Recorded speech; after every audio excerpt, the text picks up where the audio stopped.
Let's go.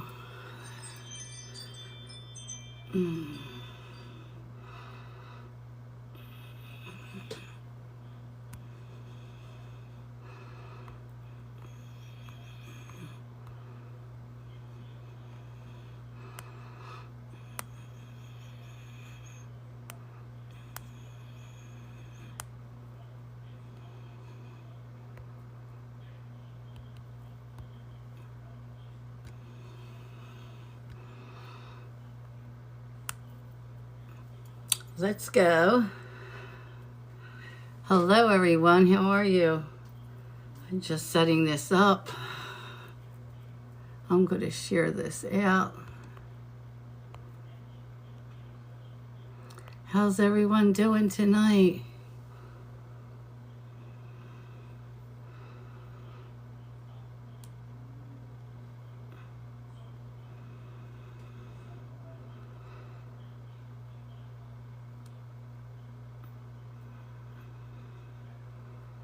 Is that part 2? I want to make sure I'm sharing part 2 out. Okay, we got part 2 going out. How's everyone doing tonight? Welcome in. Notifications.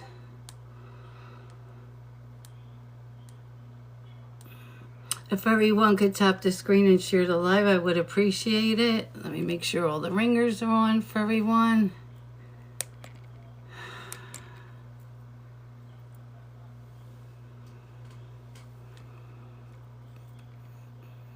No. Appreciate you. There we go. Let's get that ringer on. Let's get this ringer on.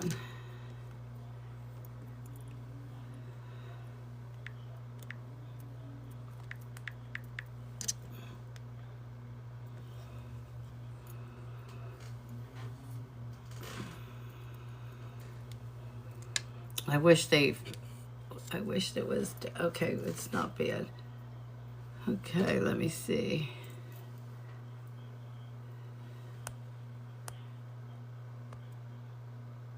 Marge, I have a terrible stomach pain. Oh, okay, no, Cindy, take care of yourself. Don't worry about it, Cindy, please. Take care of you. Seriously, I got it. You're good. Take care of you. I got it. Did I see Yaya? Did I see my friend Yaya in here? Did I see my friend?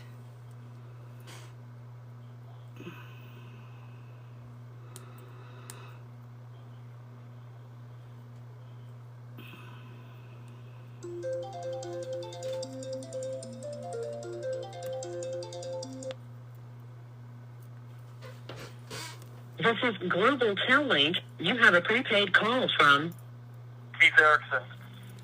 Yeah. an incarcerated individual at the Pleasant Valley State Prison, Coalinga, California. This call and your telephone number will be monitored and recorded. You have a prepaid call. You will not be charged for this call. To accept this call, say or dial 5 now. Thank you for using Global Tel Link. I'm MargeC. Hey, Keith, how are you? Good, how are you? I'm good, I'm good. I think I'm getting a little cold. I just got over being sick, too. I I think know. I'm getting a little cold or something. Oh, no. I think it's from sleeping with the fans blowing on me. Oh, could be. Could be. Yeah. So Tommy just got back in touch with me. I don't see him in the chat yet, but he mentioned a Rudy Costello. Oh, I see him now. There he is. I see him in the chat. Yeah, Castillo. we got him, Rudy Castillo. Yeah. And then, I don't know if the other guy.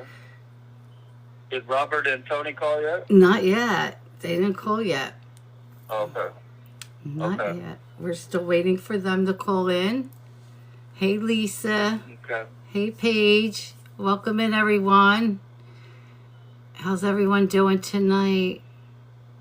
But you sound good. I know maybe you're not feeling that great, but you sound good. The sound's even good. Hey, Jill, thank you. And thank you for the heart, me. Look at everybody. Everybody's No, I coming just in. filled it in my throat. Oh, hey, Jamie. There's our girl Jamie's in the chat. It was so good to catch up finally with Jamie. Oh my God, we've been playing phone tag. Oh, I know. It's it's She's hard to always catch busy. up. Yeah. She's so She's busy. always on the move. I know. She is. She's so busy. Here we go. This one, Tony's phone's going off now. I have the phones ready. This is Global Telelink. You have a prepaid call from Anthony. an incarcerated individual at You like the that? Pleasant Valley State Prison, Anthony Coalinga, Christian. California. This call and your telephone number will be monitored and recorded. You have a prepaid call. You will not be charged for this call. To accept this call, thank you for using Global Telelink. Hello, is this Mr. Christian? Yes, ma'am. Is this Marge? Yes, it is. I'm late. I'm fashionably late. though. You're fast. You're not late. You're right on time. You're right on time. Oh, all right. Perfect. How are you? Good. How about you? I'm doing How's great. your Wi-Fi? My Wi-Fi's good. We finally got it fixed today. I can't believe the electrician cut the line. They cut the line. funny. I know. Like the electrician cut the line yesterday. So I did my lives in the car yesterday. I really did. Oh, You have a wow. prepaid call from Do you think I was going to let that stop me? an incarcerated Nope. individual Yeah. Worried at about. the I Pleasant went- Valley State Prison. Well, today I would have been concerned, but I asked my girls. I was live from my car. I went walking down the lake. I went live in the car. For this call. To accept this call, There you go. Christy went out and got me a personal hotspot. It only worked for a little bit. Hi, Robert. Hello. I'm Really? good, Marge. I'm good. But Christy went out and got me a personal hotspot. It worked for a little bit, but when you go live, it takes so much that it didn't hold up. Oh, yeah. So I sat in my Yeah. car. I went walking down by the lake just to get Wi-Fi, and I still went live. Nothing stops March from going live. Nope. Right on. I sat outside of my driveway and I was borrowing the neighbor's Wi-Fi, but I went live last night. My son-in-law's shaking his head. Oh, that's right. He's shaking his head because Well, I mean, I had no electric. I mean, no electric. The Wi-Fi. I can't believe, how do you cut a line? Like, Okay. you're an electrician. But it happens, I guess. right. Yeah. Yeah, it was an Yeah, accident. I guess accidents do happen, right? Yeah, they do. We're having a pool put in, and Christy said she expected it to happen during the pool install, but nope, it happened when the electrician was doing the electrical work yesterday. Oh, yeah. Yeah. That's a lot of digging going on right there, right? Oh yeah. Yeah. But we're good. Well, how have you been? Good? We're good. Yeah. How are you, Robert? I'm doing all right. Just kind of like, I've been watching the news here and there, and I've been noticing this guy that was killed the other Oh, day, this Charlie Charlie. Kirk guy, right? Yeah. And yeah, I think it's like a sad thing, when people that have two different types of views Huh. have, it's okay to have different views. It's okay to have different views. It's okay to have different opinions. It's okay, and then when violence occurs because of somebody's opinions or because of their beliefs or what they're speaking out about, it's it's a sad day. That's a sad day when that happens like that. Yeah. Yeah. It's really. It was so sad. It's. Yeah, it is. It's unfortunate that things gotta be that way, or things are coming to that point. I guess it's kind of been moving in that direction. It's not even not moving in a very good direction right now in the world. Nope. And when you're on social media, the comments it's horrible. It's really bad. You get people with all different views, and it's not too nice. I'll be honest with you. What we're watching, you have to stay neutral. Well, yeah. Well, yeah. Well, the whole like social media thing is. That's just like an amplifier. That just amplifies everything. It seems like it just amplifies everything. And like me and my wife were talking about this, and my wife was said that like on TikTok, and that people are leaving pretty nasty comments about the guy, like, oh, you know, and I mean, come on now, you know, the unfortunate tragedy. You know what I mean? I'm sure that his family are heartbroken over it, and man, it just really blows, that you can't have an opinion on something or speak on something without having to worry about somebody with an opposing idea or opposing thoughts or opposing beliefs.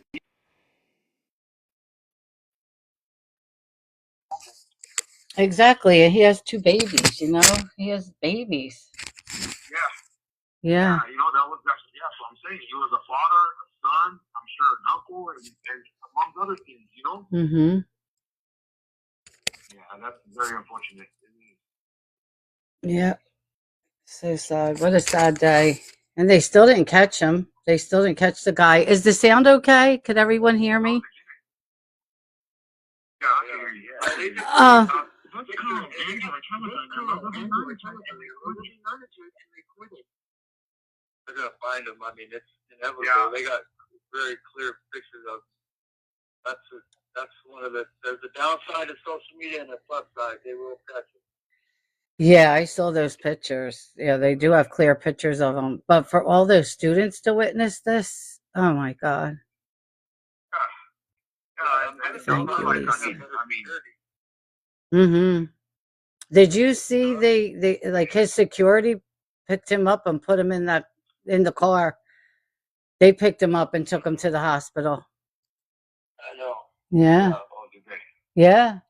They didn't wait for EMS to get it to him. But I knew there's no way to survive that kind of injury where he was, you know, shot. There's no way. They got him right in the artery. That was too, you know, there's no way. Because my daughter said, oh no, he's at the hospital. I said, he can't survive that. You could see the way one shot. Yeah. No. Well, you know, I mean, and like a lot of people don't understand it. Like when crimes like that, when things like that happen, that's violent. That's very violent. And it sends ripple. Like, I mean, he was the ultimate victim of that crime. But what's called there are so many other people that feel the effects of things like that, and that's one of those things that like. I mean, I never thought about that until I started like getting my morals right and really starting to reflect on the things that I've done and the path that I led and the ripple effects of those things and how you know sometimes you see, even just like selling drugs. I mean, a lot of people say, "Oh, I'm selling drugs. It's a victimless crime." No, you're wrong. You're destroying somebody's health. You're destroying someone's mental health, their well-being. Their families are going through it. I mean, this thing has a ripple effect beyond what most people think or even This call and your telephone number will be monitored and recorded. Absolutely. You're right. People don't think of things that way, though. You're absolutely right. Yeah. I don't know, man. It's very unfortunate. Very unfortunate thing. Yeah. So who do we have on the line? Is Keith and everybody on the line, or? We have Keith on the line. We have Tony on the line. We have Tommy. And we have Tommy. Is he on here yet? Tommy's here. I have Tommy. Oh, he's not late, huh? Tommy's not late. He's right here. Buddy, how you guys doing? He's fashionably late. Yeah. I guess that's really a thing, right? That's right. Right now, if Joe Biden, Tony thought he was fashionably late, but he wasn't. Everybody was on time. Hey, Marge. Yes. Yeah, Rudy said he'll be here, but he's hit one of his best friends was killed some years ago. Wait, go ahead. There's one of his best friends. It's echoing. On my end. Anyway, one of his best friends was killed a few years ago, and he's at the cemetery. Today's the anniversary. Oh, even though it's 9/11. So he's out there. He said when he's done, he'll call in. He'll get on. Okay. All right. All right. Sounds good. All right. We got him. That's Rudy, right? Yeah, it's Rudy. And Okay. James had another. He was gonna be available last week, but this week he had an appointment he had to make. Okay. Oh, all A right. class he has to do. Oh, all right. So he's in trouble. Oh no. Yeah. I ain't gonna put his business out there, but he got himself in a little bit of a trouble. So now he's got to go to classes. Oh. Yeah. Okay. All right. Do we have? Oh, I thought that was background. That must be your background, Tommy? Oh yeah, I think it is. Hold on. Okay. All right. So everybody's here. We have, and then I see my friend in the chat. Daisy's in the chat. Do you know her, Tony? I heard of her. What's your last name? Do you know my friend Daisy Dukes? That's my friend. She's in the chat. Hello. It's so good to see you. She's gorgeous. Yeah, she is. You know her? Okay. Yep. Hi, Mom. I love you.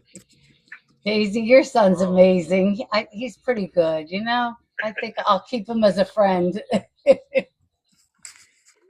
He drives me crazy. He drives me crazy sometimes, but I'll keep him. Picking up them straight again, Marge. That's right, I'll tell you. This call She and said your hi, telephone son. will be monitored and Hi, recorded. son. Yeah. Crazy good. That's right. He keeps me on my toes. Trust me. So, Keith, you want to get started? This call and your telephone number will be monitored and recorded. Yeah. Well, you know what? I'm looking at your clock though. It's 14. You think we should all call back? Yeah, I'm looking at your clock. It's 14. Yeah. Okay. You want to all call back at the same time? All right. Let's all call back. Bye. Bye. Oh, this part stresses me out when they all call at one time, but it works in the long run. Here we go. How's everyone doing tonight? Daisy, I'm so glad you're here. I know, Daisy, when they do it all at once, though, it stresses me out when I got to accept them all. I got to remember to breathe, though. I have that habit of not, here we go. They're all. Okay. This is Global Telling. You have a prepaid call from. This is Global Telling. I need a switchboard. This is Global Telling. You have a prepaid call from. Individual call and the Pleasant Valley State Prison in California. This call and your telephone number will be monitored and recorded. I got this. Thank you for using Global Telling. We got this. See? Okay. All right, we're all back. Welcome to part 2 of last week's segment featuring gang awareness and meaningful intervention. Last week we gave you an in-depth look at 4 different yet very alike lives of former gang members who have risen and fallen in the gang subculture, only to discover a purpose far greater than their former roles as gangbangers. Undeniably, myself and these other men placed our blinded loyalty on a set of beliefs and a cause we grew to resent. Yet for years, some of us lacked the initial courage to just walk away from our fellow gang members and criminal lifestyle. As a result, I myself found that living a double life became like a game of tug-of-war until it was too late, or so I thought it was. The men of tonight's panel are men who have come from early trauma, dysfunctional upbringings, influences of drugs and alcohol, and very few to none whatsoever where positive role models and adult figures are concerned. Some say men like us never stood a chance to make a life worthy of living. Some would say that we belong right here in the confinements of a 14 by 14 foot prison cell. You know what? There was a time where that may have been truer than it wasn't. Today, however, we are forced to be reckoned with for positive change and transformation. We, yes, men serving decades behind the walls of California's most notorious prisons, are the frontline advocates for an intervention that is no longer significant, but more so urgent than ever in all its efforts with the community abroad. Last week, we discussed many signs, influences, and causative factors of what gangs are, do, and just where the root of this cultural disease stems from. Tonight is a bit more challenging in the scope of coming together and discussing an actual plan of action that is not only realistic, but just the same applicable to what we are actually up against out in the community. Earlier in the week, the four of us were asked to think about the areas we are going to talk about this evening, such as peer pressure, substance abuse, alcohol, education, family values, and goal planning attached to life lessons. With these self-reflections, you will hear different approaches that we hope will spark an organic yet authentic conversation helpful to anyone who may be struggling with a teen or a child out in the community. I believe we also may have an additional guest or two on the panel brought into the conversation by Tommy Traughber. Thank you for showing up this evening, and can you please introduce yourself to our listeners? Tommy?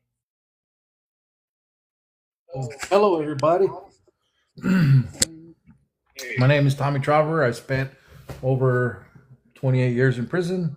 I am now a former lifer who is currently in the world living my life, and formerly a gang member, formerly incarcerated, somebody who a former criminal. Spent most of my life between youth authority camps, group homes, and then prison. And now, I serve the community in which I left by going back into the institutions and helping other people get out, as well as dealing with homeless population out here, helping them find housing, things like that. Thank you, Tommy. And Robert? Robert. Hello, everybody. My name is Robert Fernandez.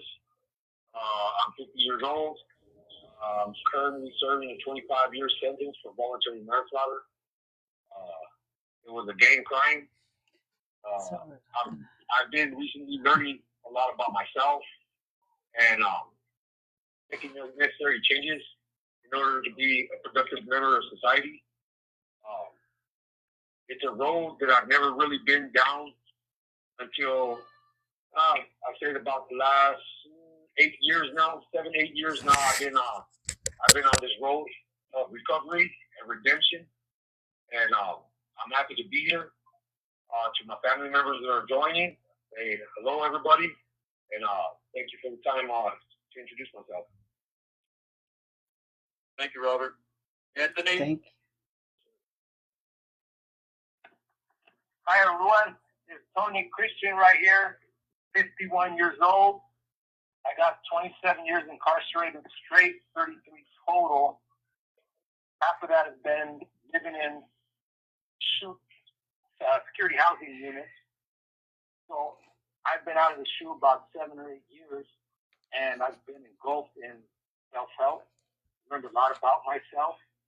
I've learned so much about myself that I've been recently able to teach the processes to other people on how to get to know yourself, how to define insight into your underlying factors, and how to articulate that for the many reasons, just like as we're all here today. I feel like God spared my life so that I could spare you children, you youth out there, and you parents that are listening, a lifetime of pain and misery that I put my family and myself through. And I believe that today, some of the topics that we discussed will give you a plan on how to deal with your children and with your parents in regards to bullying, substance abuse, criminality, values, goal planning, and lessons. I hope that we can accomplish something positive here today, because if we reach one soul, it's a win. It's a win in God's eyes, in our chance to restore karmic balance to the world. I'm looking forward to this. Nice to meet you, everyone. Thank you. Thank you, Tony. Thank you. Thank you so much. Audience, my name is Keith Erickson, ex-gang member, panel member, and co-host of Charged with Change with Marge. And I've getting ready to turn 54. I've been incarcerated going on 32 years. I've been in and out of the juvenile and adult system since I was 11. Juvenile facilities, California Authority, adult prison at 18.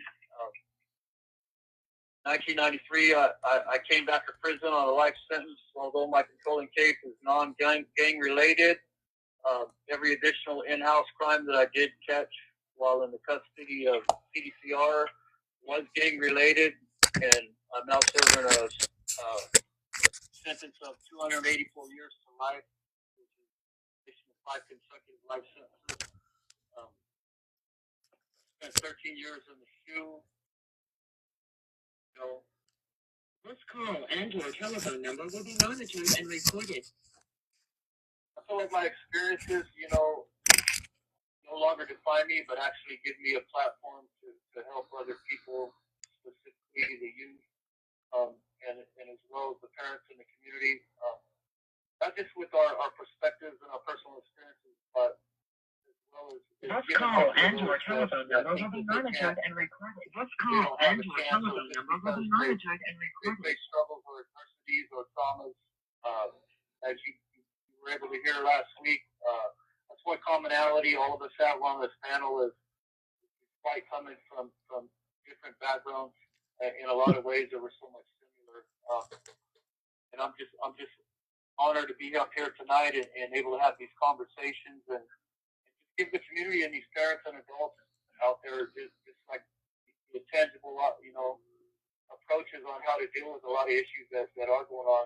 We know because we experience those issues as youth, and they don't tell you about the consequences as an adult, how they come back to haunt you. And in this case, a lot of the things that we faced in our adolescence carried on into our adulthood, and rather than continue that cycle on and on and on for another generation, we decided to break those chains. And up here tonight, we have some heavy hitters in that scope because we're very passionate about what we do. I'm glad to be here tonight. And Tommy, I know you have a special guest. Can you like to introduce him? He's not here yet, Keith. That's what he said. He's going to be. Yeah, he's running behind. Okay, which one is this? Is this Rudy? Yes. Yes. So Rudy Castillo is a coworker, a friend, and somebody that. Go ahead. No, go ahead. It's okay. Go ahead. Well, tonight I just want to open up with: was there anything stand out with you guys that resonate with you after last week's discussion? I know that you guys got an agenda, like something to think about throughout the week. Was there anything before we get into that stood out from last week that kind of resonated with you that you carried on throughout the week? For me, it was just the fact of what we're doing. You know what I mean? It's at the end of the day, this call and your telephone number will be monitored and recorded. There are kids out there that need assistance. There are parents out there that need assistance. And for me, the thing that resonated with me the most was the fact that we're here and we're talking about it. We're getting it out in the open. There are a lot of telltale signs. There are a lot of telltale signs that a lot of times they're not seen because for whatever it is, financial situation at home, there's one parent in the house, or maybe there's even two parents in the house. Either they're busy trying to keep food on the table, and like a lot of times, a lot of these signs go unnoticed.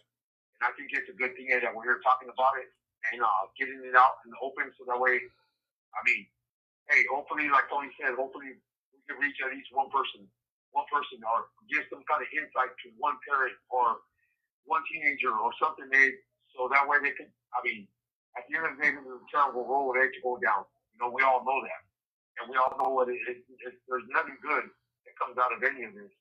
So just the fact that we're out being there, that's what made me kind of just get through the week and just kind of like reflect on all of this. Thank you, Robert. Thank you. Sure. Tony? Hey, yes, sir. As far as I go, Okay. really, what really came to my mind, it was kind of after I touched on it when we were teaching last week, but what it resonated in my mind, and I thought even further about it, is how far a lot of families are disconnected. If you're a parent out there, and likely most of the parents that have youth that are struggling today are younger parents. They had their children, they were 15, 18 years old. They're barely still youth themselves. So they're processing their traumas and their experiences and learning and still working through work belief systems themselves. So I would say that the number one advice is the takeaway for parents and even kids from our last conversation and for me was that how do your children process trauma? And if you're a kid or you're a youth, I don't care if you're 18 or 25 years old. That's when I came in and I had no clue about any of the stuff that we discussed here today. So how do you process trauma? A lot of people might not even know what that means. But what I mean by that is when somebody kicks somebody's ass in front of you, how does your kid feel? Take the time to talk to him. Ask him, hey, what did you think about what just happened right now? How did that make you feel? Because if you don't care for their feelings and the events that go on around them, you won't understand the beliefs that they're going to adopt from that. If your dad hit your mom because she didn't do the dishes, and that made you believe you can use violence as a means to control. Violence is okay. I can normalize violence and use it at school when somebody takes my pencil or my backpack. That simple belief from something they witnessed that didn't happen to them is very important. So I think the takeaway for me was have parents start to speak. Communication is the key. That's in every relationship that we have. And if you can communicate with your children when something bad happens, when something good happens, how did that make you feel? What did you think about that? You know that was wrong, right? Don't just ignore that. Their feelings are valid. If you can get them to open up with you, it'd be so much easier. This call and your telephone number will be monitored and recorded. I think that beliefs are not important. You have 60 seconds remaining. Every behavior that we go through. You have 60 seconds remaining. You have 60 seconds remaining. Determine the difference between antisocial and pro-social behavior. What is it going to go bad with that belief or turn that belief around and do something positive and break away from the nonsense? That's how I feel. Good, thank you. Let's go back. We're calling back. Yeah, I'll call back. Okay. Oh, they have to make these calls longer. I know that was one of the worst things. Right? Especially if you don't pay for the calls. That's what drives me crazy. Well, it used to be that 15 minutes was because the phone was out in the day room and there was phone slots. So, you got 200 people trying to use 6 phones, That's so right. they would make phone slots, but that doesn't exist anymore. An incarcerated individual at the Pleasant Valley State Prison, Coalinga, California. This call and your telephone number. An incarcerated individual at. I just want to get them all at once. Oh. This call and your telephone number will be monitored. An incarcerated individual at the Pleasant Valley State Prison, Coalinga, California. This call and your telephone number will be monitored and recorded. You have a good. There we Thank go. you for using Global Tel Link. Okay, we're all back. Okay. All right. Okay. Is Tony finished? Tony, Sir, were you finished? what'd you say? Well, you were the one that was Yeah, were you finished? Yeah, he was the one that was talking. Oh, yeah. But that, right? The processing of trauma and being aware of your kids' needs. Like when a need goes unmet, for whatever reason, if they don't get seen or heard, you have to know what your kids' communication is everything. That's what I took away from our conversation. That's what's needed more in households, more parental involvement, and you can figure out at least some needs, because the unmet need is going to release behavior, and it can release behavior. Thank you, Tony. Thank you so much. Tommy. Yes, sir. Yes, sir. Yes, sir. You know what I kind of pulled away from last week was just that, like, it didn't matter where you grew up. It didn't matter what type of household you grew up in, as far as like, the community that you grew up in. We were all, because we all come from pretty, different backgrounds, and but like Tony was saying, it was the unmet need, right, that drove us into, the system, as well as into the environment that made us into gang members. You know what I mean? And being able to, so like for me, I didn't become a gang member until I went to prison, right? I wasn't a gang member on the street. So when I went to youth authority, I became a gang member, right? But I became a gang member because I was accepted by them people. Like, it was part of the thing, right? But what led me to be incarcerated in the first place was, like, I didn't feel like I belonged at my home. So I moved out into the streets, began committing crime, things like that. Those were the same things that everybody said last week about their home situations, right? That they didn't feel like they belonged there. And so I think that was the takeaway, is like, what can we do to talk to parents about how they can make their kids feel secure in their home, feel loved and secure in their home. Sometimes, that is, I guess, the argument, or what we're trying to do, right? Is if we could talk to parents and if we get the opportunity, when we get the opportunity to talk to parents, I think it's important, because those parents are at least looking for solutions, right? If they come to us, they're looking for a solution, right? So I think that's important. We will be able to give them those solutions. You know what I mean? In that, at least in that one way, man, that can make a huge difference for a kid to be able to feel heard, feel accepted in their own home, and to feel like, they belong there. They're not going to go seek that anywhere else. You know what I mean? And I think that's the takeaway last week, was that we talked a lot about that, and how that would be a really good solution, And I'm done. And done.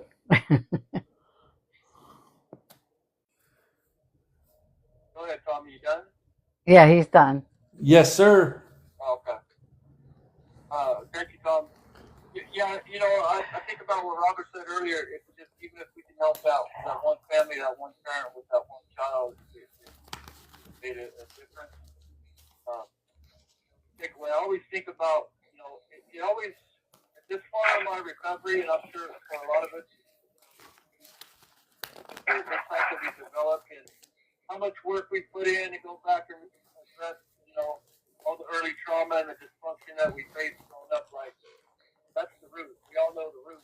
So, we've done the work. So a lot of times when things happen now, or we see something, that's kind of like natural instinct now for us to think about, like, what we want to understand about the person. It's not the fact that the person or the teen was gravitated towards joining a gang, or he went and committed a crime, young murder, packing a gun, taking a gun to school, whatever the case may be. It makes us think about, like, that.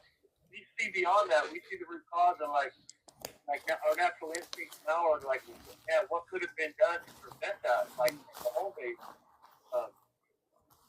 Crazy, because this week, Robert and I went to one of our college classes, which is abnormal psych. Our professor in there kind of reinforced everything that we've been talking about for the last 2 weeks, because he was talking about how early intervention with teens is so significant to him. Like, the question was raised, like, why do the community always wait until late, until the adult, the teen is an adult and he commits undesirable behavior or crime before we intervene? Got this professor in there, Professor Garcia from colleges, talking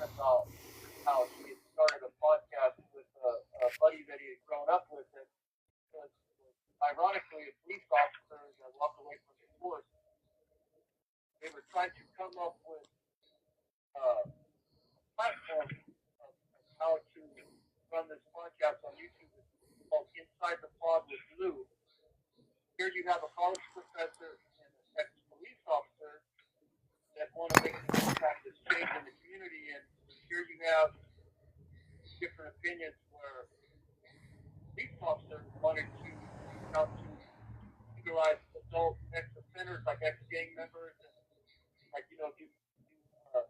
do things out in the community, whether it's basketball tournaments, games, whatever. And then you have the college professor that's real firm on reaching the youth early on, K through 12.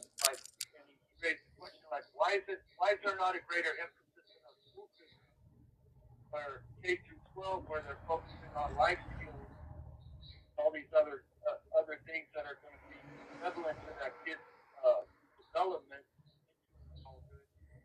instead of waiting until that. He gave an example of a kid doing something or acting up and getting kicked out of school and having to go to continuation school.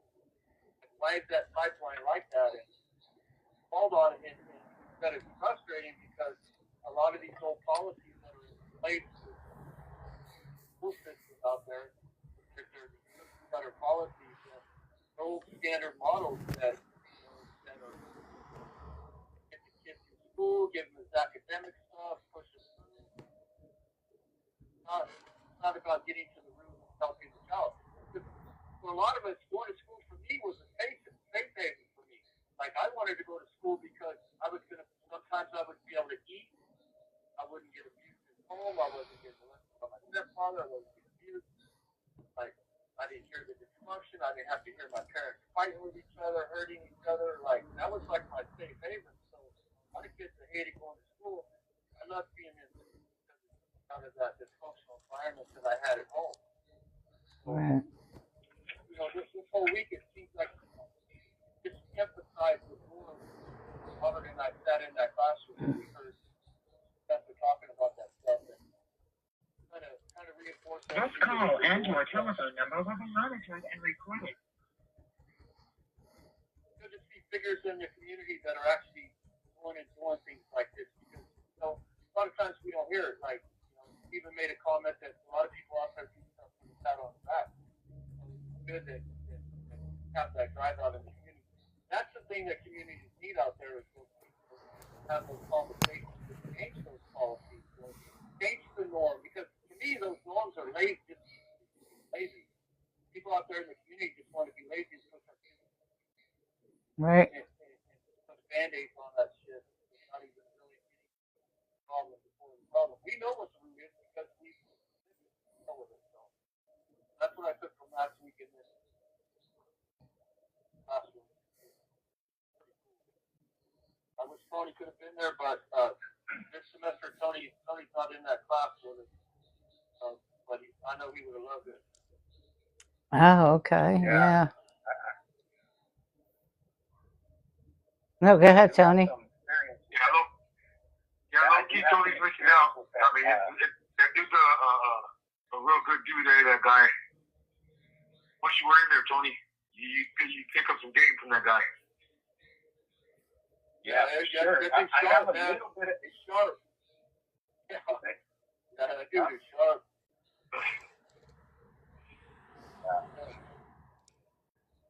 No, go ahead, Tony. I was saying I do Wait. have a little bit of experience on SPPP, right? That's the school to prison pipeline. And there's a lot of things that I've read up on it in regards to what you guys are talking about. And just imagine, like right now, we're fighting for our humanity. We're fighting to be seen and to be recognized again. Imagine who we could have been if we had fewer risk factors that shaped our experiences, right? If fewer risk factors had been in play in our lives, what if we were motivated by the school instead of excluded by them? Many times I was suspended for fighting or expelled, right?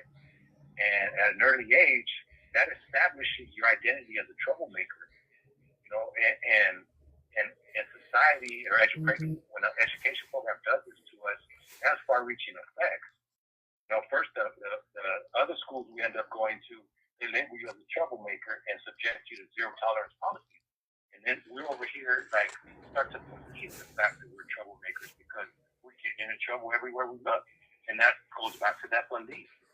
Next thing you know, okay, well, I'm just a troublemaker. I'm going to go steal a car. Or I'm not going to school today. Mom, I'll go right now, Mom. I remember her waking me up. Tony, wake up. You better go to school, Tony. I got to go to work. I don't got time for this shit, Tony. And I like yesterday, pour water on me, do everything okay, Mom, I'm going. And then I just think, go back to sleep. I'm like, I'm going to get in trouble anyway. So that's school. Pipeline. Oh, no. All right. Yeah. Your mom's listening, though. Yeah. Yeah. Yeah, I like what Tony said because it makes me think. Yeah, I love what he said because it's like, I think back to when I was going to school and when I got in trouble, it was never about why did I do it. It was about get in detention or you're expelled.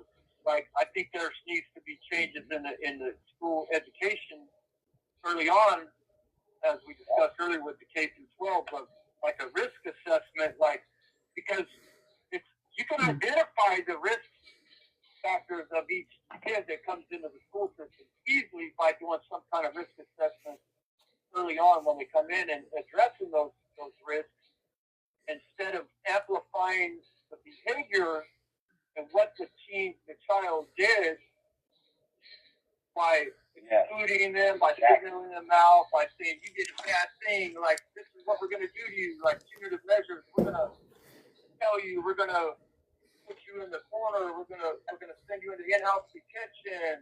You're not gonna go to school dances. You're not gonna do this. Like, why not address the risk factors that are taking place? Because obviously they're acting out with behaviors based on whatever's taking place outside the school at home, right? So I like what you said because it goes back to that pipeline from school to prison again. I went through that pipeline. We all did, obviously. Right. So I like that. About that. This call and your telephone number will be monitored and recorded. Keith, excuse me, but Rudy just joined us.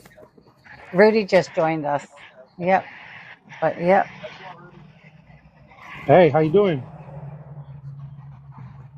Good to have you on tonight. Yeah, thank you. Got myself, Robert, and Tony.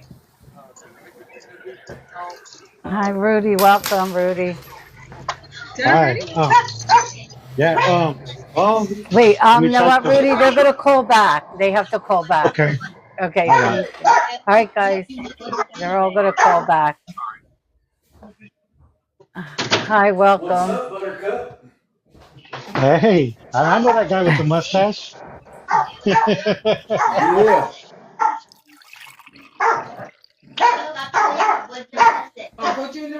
So, you just let me know What's what up you with want the me to dog, say, man? Iggy. What's up with Iggy? Yeah. Well, Wanna step on his stuff? yeah, Iggy be tripping sometimes. On that thing. For the prepaid call and incarcerated individual at So if you don't know, Valley State Iggy's this Prison, dude's Olinda, dough. California.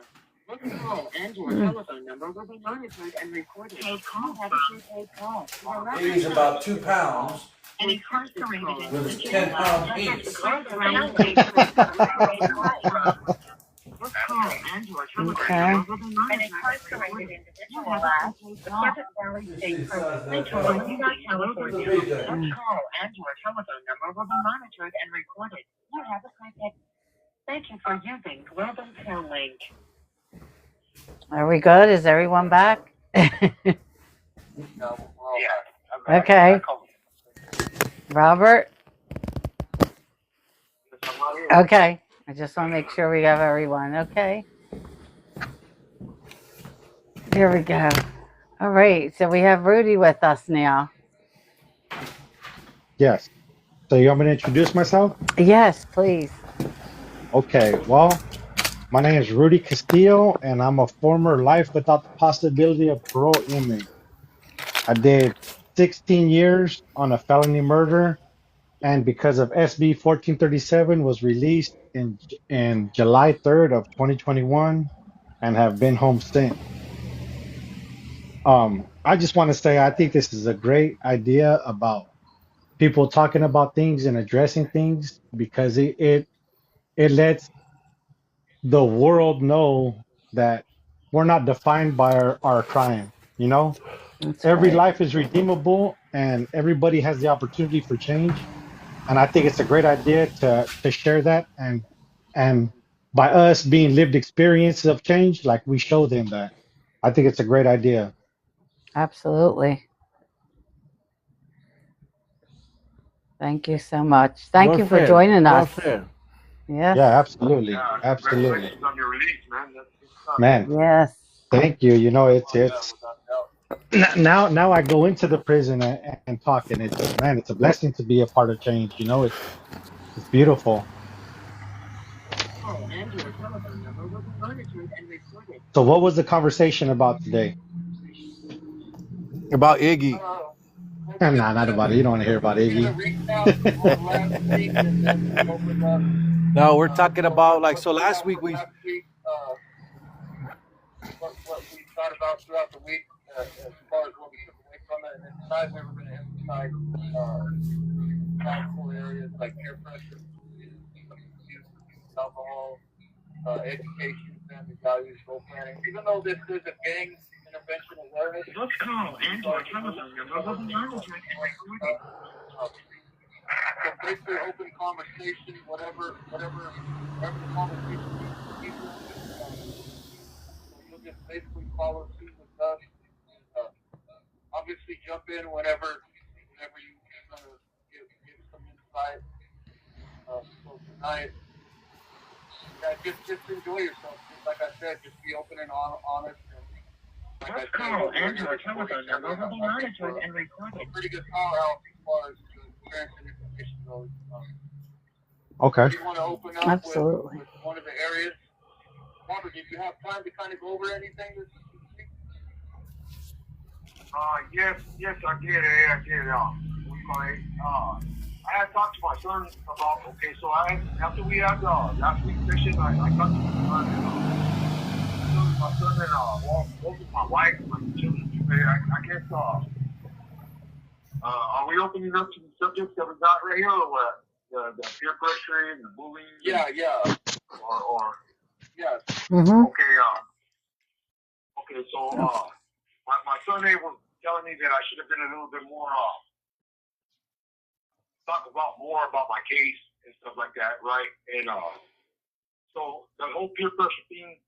I mean, when you say peer pressure, you automatically think about kids being peer pressured and stuff like that. And it's true. That's where it starts at the peer pressure, bullying, all that stuff. It starts as an adolescent and kind of just grew up with it, right? So the peer pressure thing, when you're involved in the gang, right? So like I said, I was born into this stuff. My mom was a gang member. My daddy was a drug dealer. And this is the way I grew up. This is the environment I grew up in. My brother was a gang member. Both my brothers are gang members. My little brother, he's still active. He's still doing whatever he does. My uncles, my aunts were all born in the same place, all raised in the same place, all from the same neighborhood. And this peer pressure thing, even as an adult, we feel this peer pressure. So in my case, I was asked to commit a murder in the benefit of the Mexican mafia. So it wasn't just any murder; it was the wife of a Mexican mafia member. So this went against everything that I was taught was right.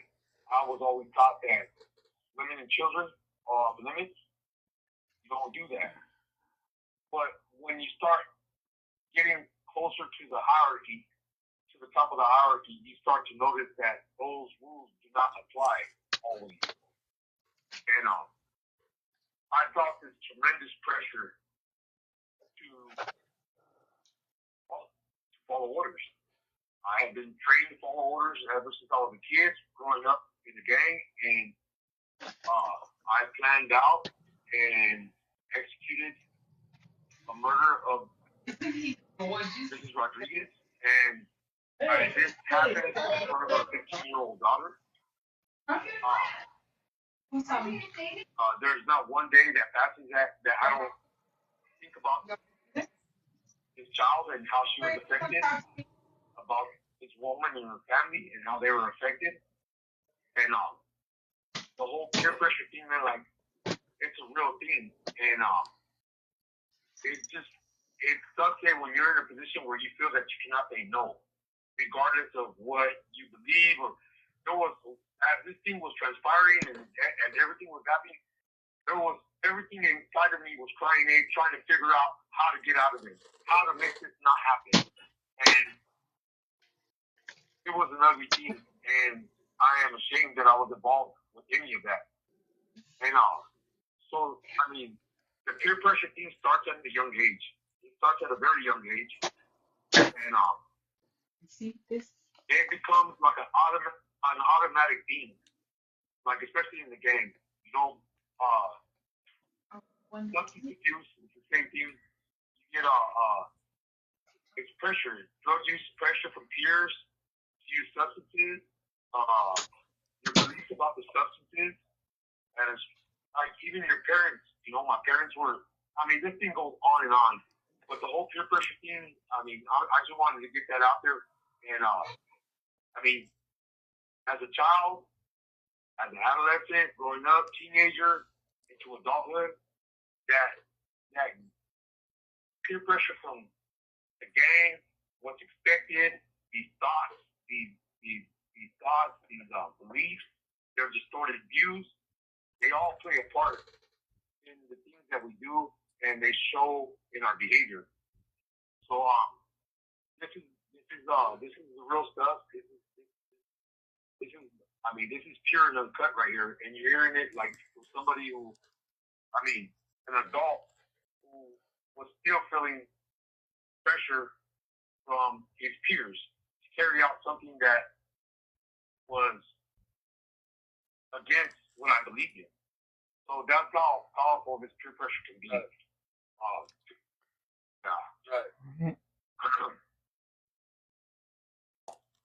Yeah, I think about, as I got older, I started attaching. I thought of peer pressure as being something that was outside, like with other teens.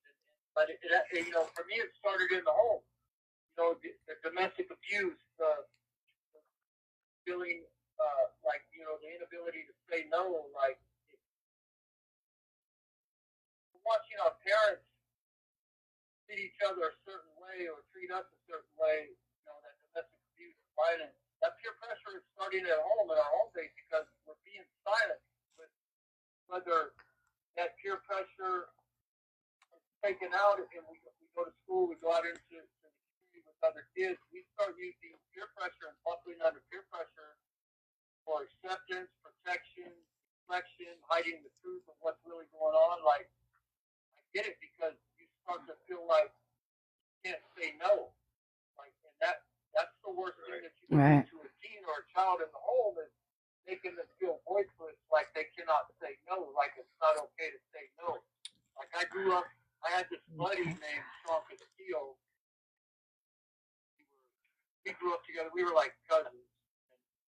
Skateboard together and do all this stuff together. And every time I would go off and be getting ready to go in and go do some trouble with some other friends, he would stop and he would say, "Man, I'm going home."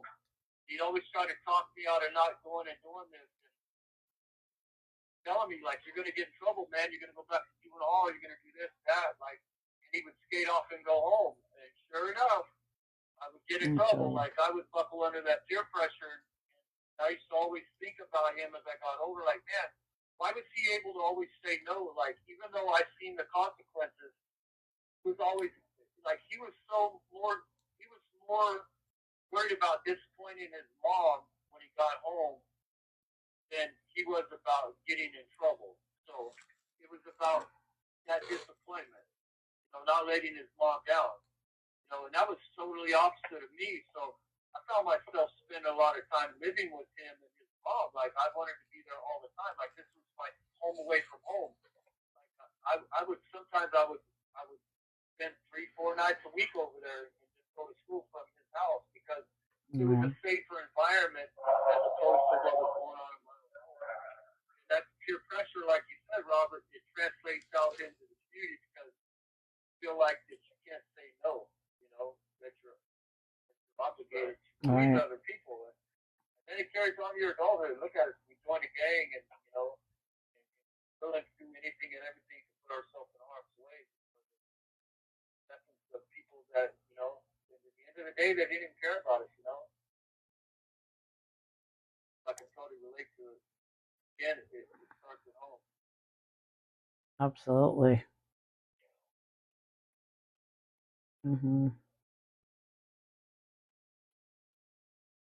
Tony, do you want to add anything to that, or? Yes, I said I got a question for Rudy if he's still there. Oh, Yeah. yeah, he's there. Give us it's just a request mostly, right? Give us a little bit of background about like not just how you got to, you obviously went to prison, but your childhood, your upbringing, and what led you to, the streets and gangs and stuff like that, right? Yeah, absolutely. Growing up, I was the baby of the family. Um, I was the only one with the same mother and father. My 3 sisters that I grew up with and my brother all had a different dad than me. And of course, I was the baby, and my dad, my dad was alcoholic and he was very abusive, physical with my mother, and he was in and out of the household. So I looked up to my older brother as my role model. He was who I wanted to be like. And my older brother was in juvenile hall at a very young age, got involved in gangs. And I wanted that lifestyle. I wanted to be like him. But when I got a little older, I always felt like I had to one up my brother. Um, and going back to my childhood, right? Since me and my brother had different dads, my dad would treat my brother differently. And I didn't understand this at the time, but as we all know, when we start doing our work and our insight, we start connecting the dots. We start learning all about our life and what were our causative factors. And I realized that my brother in turn treated me differently because my dad treated him differently. And he was the person that I looked up to and I idolized. And he would treat me like not really bad, but I wouldn't get that love from him. Like I remember a couple of times, like my mother dressing me like him, and he used to get mad, like, "Don't be dressing him like me." And man, as a kid, like you don't know anything else but to just feel hurt for stuff like that, especially when somebody you look up to and you love. Um, at 8 years old, I was introduced to weed by my brother-in-law. And I specifically remember hearing him tell me. I remember this clearly. He told me, I asked him for a cigarette, and he goes, "Nah, those things will kill you." But yet he's giving me weed at the time as an 8-year-old. It's mind-boggling now. And at that time, I never thought of it as child abuse, but that's a form of child abuse, you know. Yeah. But I didn't look at it like it was a form of child abuse. Rudy, excuse me, Yes. you want to hold up a minute till they call back because everybody got disconnected. Yeah. Only so absolutely. they don't want to miss it. I'm sorry. Yeah, no, that's fine. Okay. All right. I'm glad to have you Yeah, slow tonight. your roll, fool. Yeah. You know me, Tommy. Once I start talking, I just go. Hey, No, nothing that's wrong good. with that. It's good. Yeah. Well, we're Yeah. introducing you not just to the guys in prison, but to the audience as well, right? Right. So, because we got a lot of the same people come in every week, and they want to know more about you than just that you went to prison, right? Right. Well, because there's more to us than that, you know? Well, absolutely. They also want to know like what you learned about who you were and why you became the person you became, right? Those are like super important, and then because that gives them insight to who you are. You know what I mean? Yeah. How you became the person you became, and then obviously the changes that you made. Right. As we know, it's learned behavior, you know? Nobody was born a Learned criminal behavior, or a drug absolutely. addict or a gang member for that matter. Okay. call and your telephone number will be monitored and recorded. You have a prepaid call. Okay, I'm pretty sure now we have everyone back. Okay, we're good. Okay. Um. Yeah. So So as 8 years old, I'm introduced to weed, and I noticed in the first 4 years of my childhood, like school wise, I went to like 5 different schools because we moved around a lot. And I realized at that age that it was hard to make friends. So how did I make friends quickly? I acted up. I used to do things to get negative attention, and it got me friends quick. Of course, it was negative attention and attracted the wrong kind of people, but I didn't know that at the time. I barely realized that doing my insight. All them things molded me. Of course, as we know, like I'm not putting the blame on anybody, I'm responsible 100% for my own actions. Nobody forced me or made me do anything. But as a child, there's learned behavior, things you see growing up and things you hear about growing up that kind of shape the way you normalize things. Um, Another example that I've learned is my father. He was abusive and alcoholic, and he was a womanizer. I remember him taking me to his girlfriend's house at a very young age and me playing with their kids and me not knowing it at the time, but he's with my mother. So I grew up thinking like I grew up in a Mexican household where a man is somebody who has multiple women and has this macho image where you don't cry and you don't show emotion. That was normalized to me. Um, and before I knew it, I'm just in this cycle. I start this cycle in my life where I'm being real rebellious.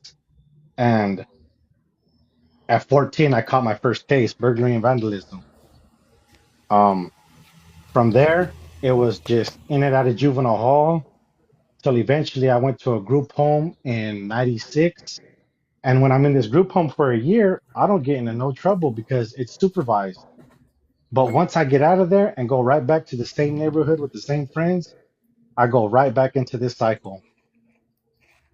Eventually, I go to the youth authority and I do 13 months at Carl Holton. Um, I come home and I have my daughter when I was 20. In 2000, I have my daughter. She's born. And from 2000 to 2004, I think I'm doing great because I'm not getting locked up, which I'm used to doing. But in reality, I'm doing a lot worse because I have the responsibility of being a father and I'm neglecting that responsibility. That probably was the hardest thing for me to come to terms with is that I was a deadbeat dad. I was there physically, but not emotionally for my daughter. And I never understood when she told me that I abandoned her because in my eyes at the time I didn't, but that's how she sees it, and I did abandon her. And that was one of the hardest things for me to come to grips with. Um in 2004 to early 2005 I catch a murder robbery case. From 2005 until I say 2000 about 16, me and my daughter are having a pretty good relationship while I'm incarcerated. I get sentenced to life without the possibility of parole, and we know how hard it is to get action on a direct appeal. Wow, I got action on direct appeal. I didn't get it granted, but it gave me hope. And one of the worst things I've seen in prison is a person giving up hope. That's by far the worst thing I've ever seen in prison. And I didn't want to become that, even with the life without sentence. um, in 2016, 17, right? This organization goes into the prison and they tell me about a law that's changing for outlaw, and it's SB 1437. And I remember them telling me like, "Hey, don't give up hope. Like something's coming in the work."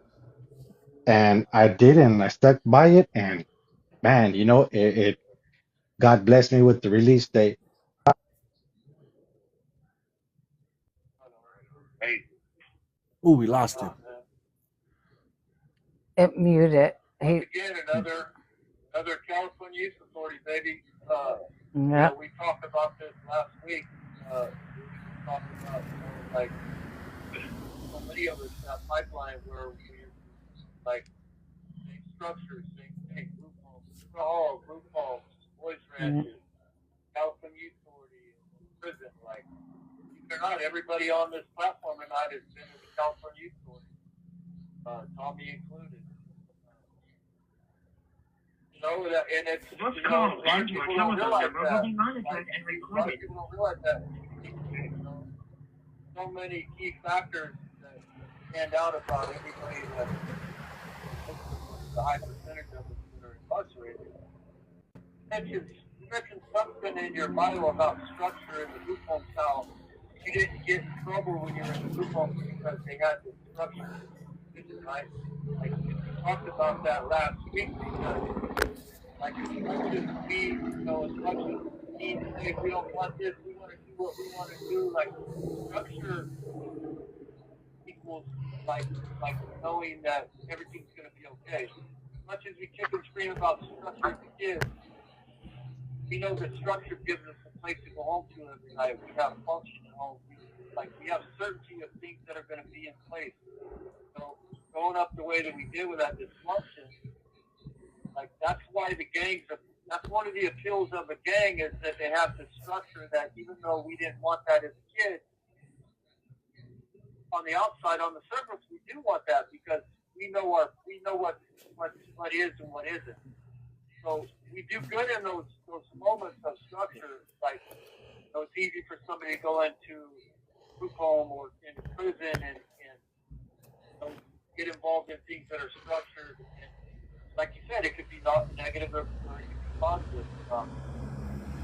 But just knowing that you have structure and stuff that gives you that certainty. So I totally get it because I did great in juvenile hall and like I was like they loved me. Like, I go to a group home and they wanted to stop me after my time was done in that, you know, in my place at home. Because I thrived because it gave me a sense of belonging. Like,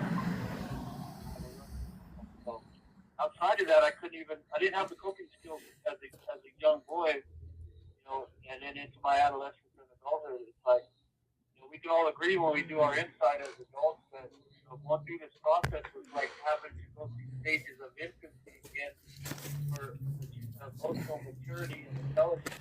It's like having to retrace our footsteps. It's like one back immediately. Hey, Keith, Yeah. let me piggyback on that real quick, right? Because there's something I think that's really important, right? Even Rudy said it, you said it, and I think the other guys might be able to agree. When I was in juvenile hall and group homes and stuff like that, I did well, bro. I did really good. Matter of fact, I did so good. I really believe that when I got home, I'd do even better. I would stay out of trouble. But then, you know, we land right back into the same environments from which we came, right? And nothing changed at home, but here we are trying to, and as kids and young adults with the inability to really reason that stuff out, right? We didn't know what was going on. We just went right back into the same environment. The only place I could say that I didn't do better was at youth authority, right? But in youth authority, it was unsupervised. It was unstructured. We structured ourselves, but the GSs and the YCs and all those, they just kind of let us run amok, bro. With some exceptions, of course. But for the most part, they let us run ourselves. And in that environment, you got a bunch of broken kids running each other, you know, like, you know, we're making rules for each other, doing, I mean, you remember, most of us remember how ridiculous some of the rules were, you know what I mean? Some of the things that we imposed on each other, right? And the consequences for those stuff, you know? And I think that that's part of it, right? Is like kids crave structure. They like to have their days filled with activities and things that they know they're going to be doing, right? And know what's expected of them, you know, at all times, and have that reinforced in a positive way. When they don't, guess what? They go find something else to do, you know? Mm-hmm. And oftentimes that something else gets them gets them in trouble, you know? Yes, it does. Absolutely, Hope. And by the way, my little sister's on the chat too. Your little sister. Is that your sister? Missy's on? on? Queen Missy? Yeah, that's my sister. Yeah, Missy's on. Yeah. So first time I think she's been on here. What's up, little sister? I'm gonna come see her soon. I I think. like what you said, Tommy. So now this takes us into the direction of one of our focal points, which is family values. So let's turn off. Let's take a detour and go back to family values. Like, if you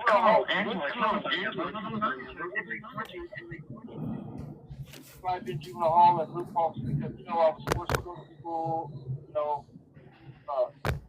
All of these things that filled my day. And then when I got home, like, so now it takes us to family values. Like, what were these values that were This call and your telephone number will be monitored and recorded. Like, what were the things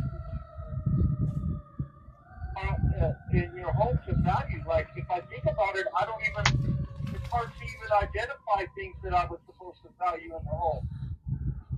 Like I can't even really think about it other than all the things that were going on, all the abuse and the molestation and the child abuse and the domestic violence against my mom. Like, the only thing that I was taught was, all the negative things, the things that had consequences, like never talk about what's going on in our home. Don't be afraid. Don't back down from nobody. Fight. Use violence as a means of, like, protecting yourself. Like, so it's hard for me to even identify with all these things that were coming out of the household that were positive values. So that's why a lot of my value system was misplaced in other things outside the home.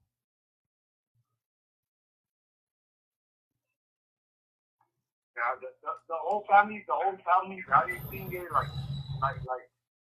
he was saying, it was like pretty much I don't want to say non-existent, because, like, don't get me wrong, like, I would stand up for my brothers, and my brothers would stand up for me. Like, there was that family, but I found that those family values in the game. That's where I found, like, my family values. Matter of fact, like, well, I mean, that's where it was all at. We had that camaraderie. We had like, these were my brothers. I mean, I looked at all my kid members as, like, my brothers. These are my brothers. This is my family right here. And I mean, the structure, like, we were talking about earlier, the structure was there. That's the structure. That structure, I believe, that structure is like structure kind of equals love in a way, because it shows that you care about each other. We see one struggling, hey, we help him out because he's our brother. We see one in trouble, hey, we run to his aid because he's our brother. He's my brother, and that's where I found my family value. I found it. It was misplaced, and I found it in the street. And, well, I mean, it was a facade. It really wasn't real, especially at like, when you start getting older and you start kind of just seeing the way this whole thing is distorted and twisted, and those values kind of, like, dissipate with yeah. So as far as the family value thing, that's where I picked up most of my family values. It was in the street. Okay, so Keith, I do have a question. I do have a question. It says, question: What can parents do to teach them that gang life is not the way? But I know the phones are going to end right now. Okay, everybody want to call back? Yep. Okay. Was that question for anybody to answer, or? Yeah, it's for anybody. Absolutely. Okay. Everybody's going to answer it, so that's great. So you can start. I can start now? Yeah, you can start. Okay. Hold on, Rudy. Oh, Hold on. Let's wait until they come back. Okay. But also, I just want to. I want to introduce my father. He's on here too. Oh. Jim Traughber. Hi, Jim. Welcome. Oh, I love it. He comes all the way from North Carolina. Yeah. NASCAR country. Hi.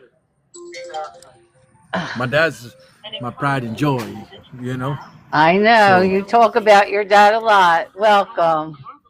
I'm so glad you're here. I hear a lot about you. Hey, Jim, my dad was at Keith and Jamie's wedding with me. Coalinga, California. Oh, This okay. call and your telephone number will be monitored and recorded. Thank you for using. Tell Damien, and my nephew's gonna be on here too. Oh, okay. We got everyone now. All right, go ahead, Rudy. One thing I would say, for kids that are getting involved in gangs, right, is that what they're looking for, they're not gonna find in gangs. I'll speak for myself. It was, I had a need for acceptance, an unmet need for acceptance as far as like friend wise. I had the family acceptance, right, but as far as friends wise, like I felt like I had to do the most to earn people's like love and respect, and everything that I did as a kid, it was all negative and it was all nothing but harmful to not just myself and my family, but to the community in general. Like I traumatized people, and I didn't realize this at the time, but man, now that I'm an adult and grown with kids and grandkids, it's like you look at world differently, and nothing good comes from gangs. You see people spend the rest of their life on a false belief that they were taught, and it's sad. It's very sad, and to see it out here in the community, it's still sad.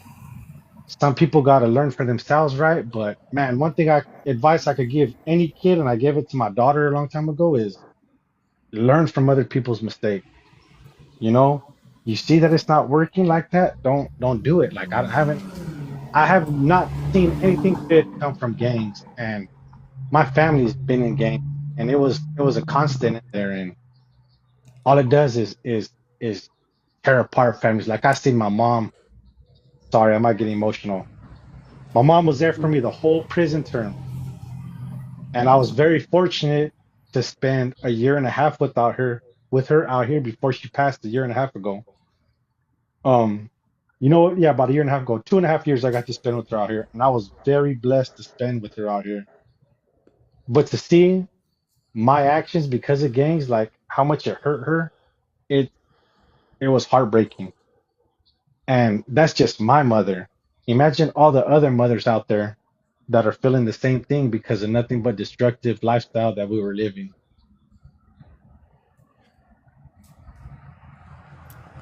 Absolutely, bro. Mm-hmm. I'll piggyback on that, right? I'll say this when it comes to, you know, gang lifestyle, criminal lifestyle, things like that, right? My dad's in here, and my dad loved. There was never a time in my life I didn't believe that my dad loved me, or my mom for that matter. I mean, my mom didn't know how to show it all the time, and but um, we we did the things that we did because we were. I mean, let me speak for myself, right? I did the things I did because like being at home was sometimes hard for me, right? It was. I'd rather be out there hanging out with my friends and stuff because I felt comfort and I felt acceptance there. And I'm going to say this, right? And I'm not doing it because my dad's here, Marge.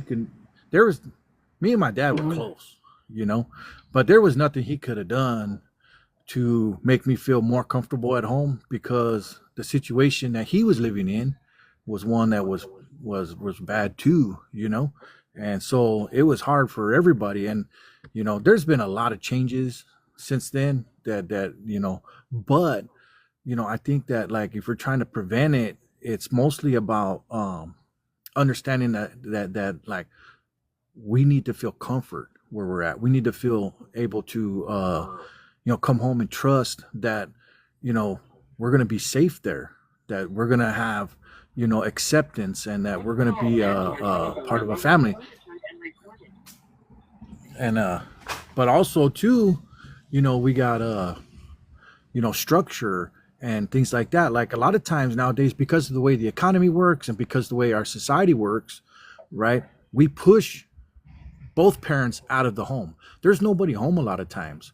We're kind of left to our own devices, and then when they are home, they're tired or they're frustrated and things like that, and then the kids don't get the attention that they need to keep them away from that, and they find it elsewhere. They find the attention and the acceptance outside of the home, and when they do that, it's always destructive. You know, Yeah, you're right. I think that if I had anything to change, or if I could, I think if I could have changed anything about the way that I grew up, it would have been that like my my family understood what I was going through and was able to help me. And I'm not talking about my siblings. I think my siblings were in the same situation I was. We were kind of all on edge all the time, you know, but maybe give my family peace. You know, my mom was struggling with a lot of things growing up, you know, and, you know, the way her childhood was 10 times worse than ours, right?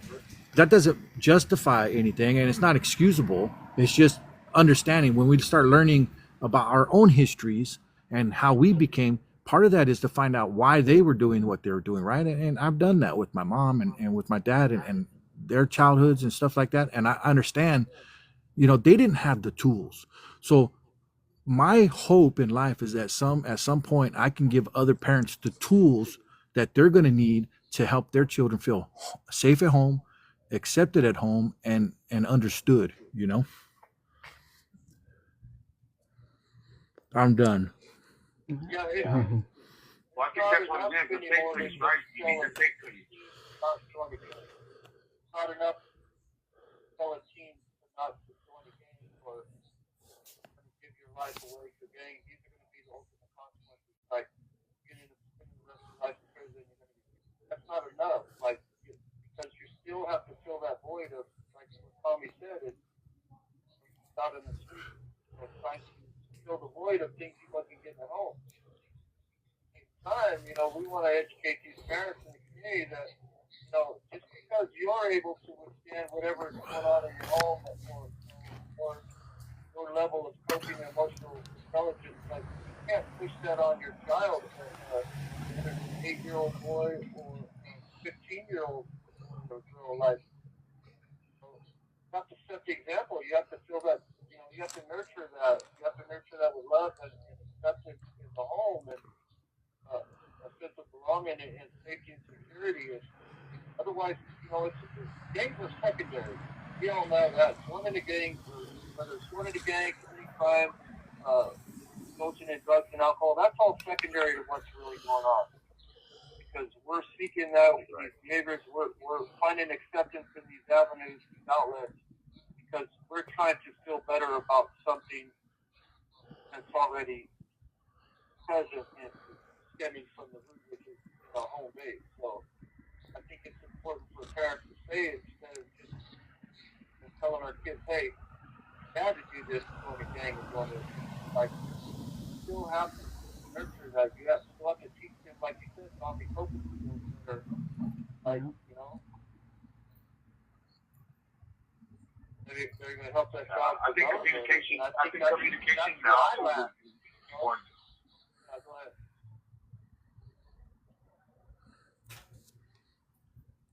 Yeah, I think you're right, Keith. I think there's a communication in the household, creating that safe space for your child.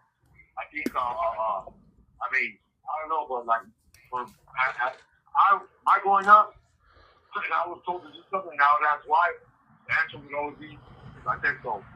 I mean, the communication wasn't there, and I think that need that communication. They need to be explained, like, why, so that way they learn how to read. I mean, I think it's very important. I think communication in the home is very important. Not only verbal communication, but emotional communication. You know, the child we have to be able to feel that they're loved, that they're safe, they're accepted. Anything that you need to talk about, please talk about it with them. I mean, feel free, always feel that open communication has to be there.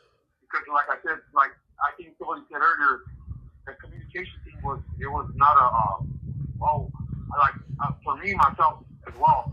I couldn't really communicate like that because like I was told like don't things that go in the house stay in the house. I mean,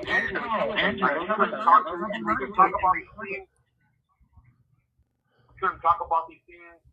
And yeah, it was a whole thing that we're conditioned not to talk about. You know, to talk about things, especially like when it came with like when it comes to emotion or whatever, like, I mean, I was raised. I'm Mexican. I was raised in a way that, well, it's not very. It's frowned upon it to be able to express your feelings, or if you're feeling hurt or sad or anything, it's not really looked at as masculine to or to speak on these things. So a lot of times I mean, I think communication is important. So when they ask the question, what can a parent do to avoid their child stepping out of the house and finding these things elsewhere on the street? Man, honesty, love, education, embrace your children, always love them, tell them how you love them, give them structure. When when they do wrong, there has to be some kind of consequences. Even like with me, I found that, like I said earlier, I found that structure outside of the game, and that included discipline. When we screwed up in the neighborhood, you had natural coming, and we knew it.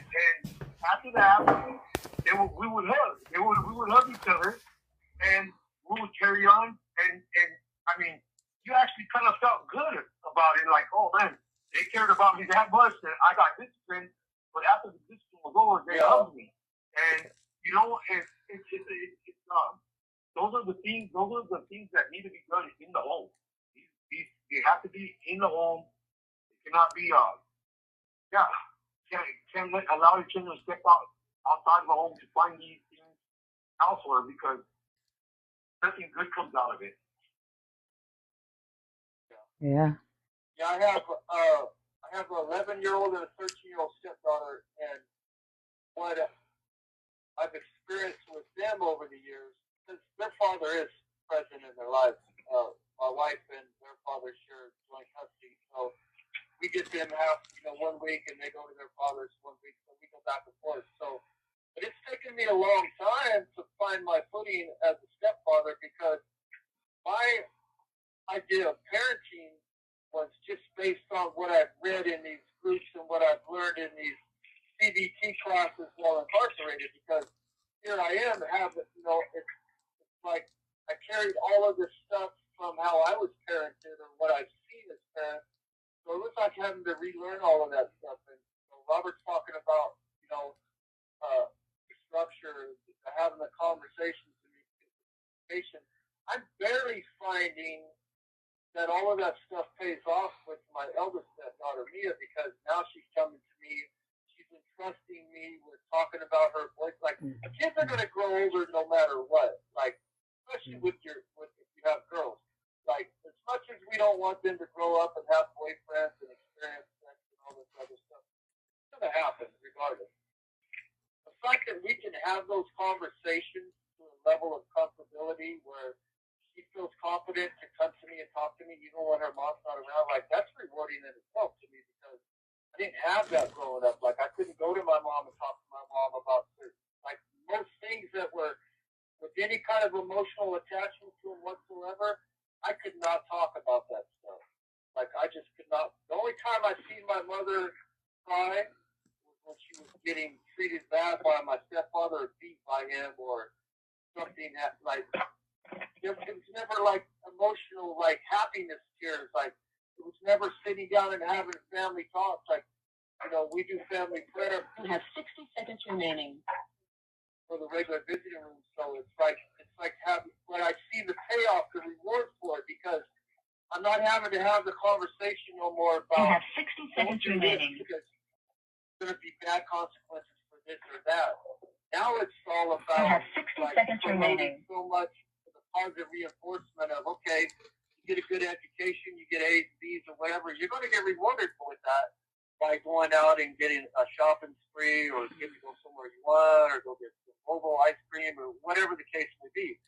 Like, instead of focusing on the negative, when they do mess up, it's promoting that reward system for the good, for the positive things you're doing. And I didn't have that. So it was all foreign to me, but now it's, like I said, all of that stuff's coming to fruition now, because I'm building that relationship with my stepdaughters, and based on them trusting and me and loving me and being able.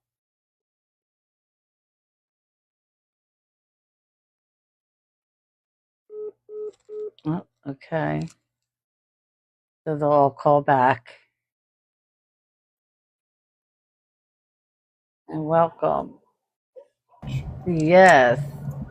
I'm on my way to work right now, so I'm driving. Oh, you're working tonight. Yeah, from 7 to midnight. Oh, okay. Well, I know. I miss you. If I Like ain't we don't working, get I ain't to. living. I hear you. I hear you. Marge, I want to thank you for the opportunity. Oh. I appreciate it so much, and whenever you want me on again, I will be there. But I Oh. have I have to go to my daughter's. Like she kept when I walked in, she just kept saying, "Dad, Dad, Dad." I gotta go family time. Oh, okay. Well, absolutely. I can We're reach you almost through done anyway. Tommy. Yes, Yep. Okay. Well, thank you so much. absolutely. I appreciate it, and I support what you guys are doing, and you guys are making a difference doing this. It opens the eyes of everybody out there so they can see, like I said, that what our crime was doesn't define who we are. Absolutely. And that's why we do this every Thursday night. I'm on here at the same Okay, time. Myself and Keith, my co-host, he co-hosts with me every Thursday. So we're here every Thursday with a different, subject every Thursday. And that's why we are called. But the name, it is Charged with Change. This is that's right. that's what it is, Charged with Change. That's right. That's who we are. Yep. Okay, thank you guys. I appreciate it. You guys have All a good right. night. So Keith, Rudy has to go. Okay, Rudy, thank you for showing up. Tony. Really appreciate it. God bless you. All right, absolutely. You guys take care, man. Giving us so much love tonight. I Absolutely. love you, Missy. I'll see you soon. All right, Rudy, All right, take Rudy. care. All right. Okay.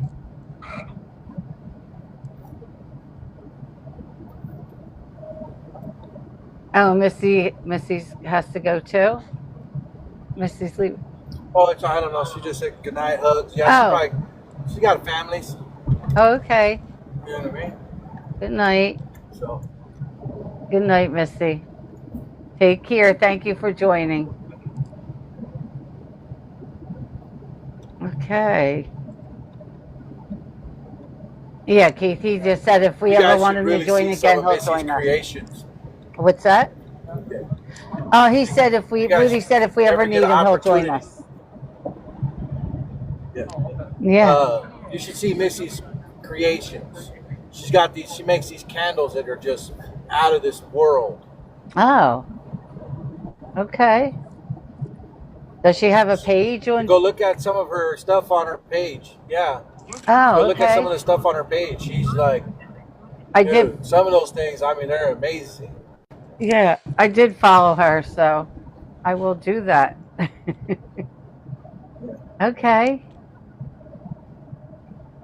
I got you. I'll look. I'll take a look. Absolutely.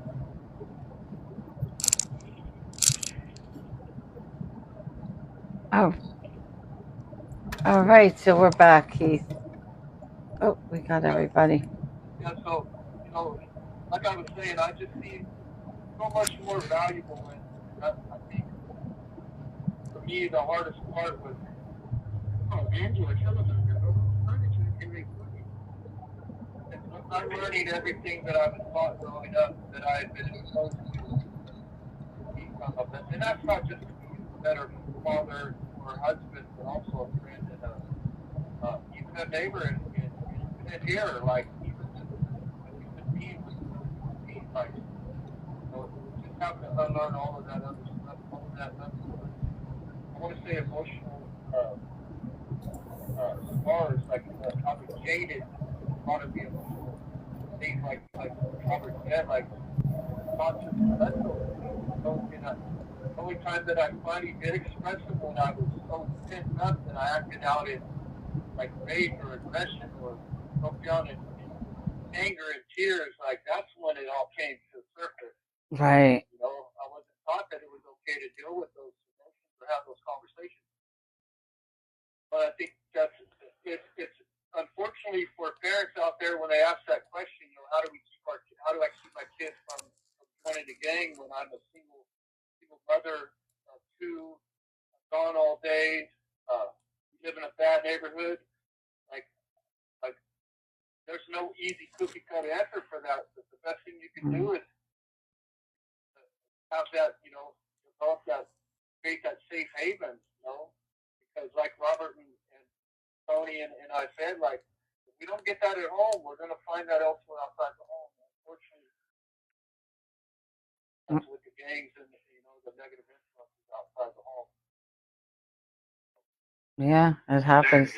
And when you look for that stuff, outside the home, man, it leads to everything. I mean, it leads to everything. Yeah, I'm talking about substance abuse, all kinds of stuff. You know, I mean, it's obviously one of the strongest influences of substance abuse is one's friends and their immediate environment. You know what I mean? Their peers' attitudes and perceptions of others.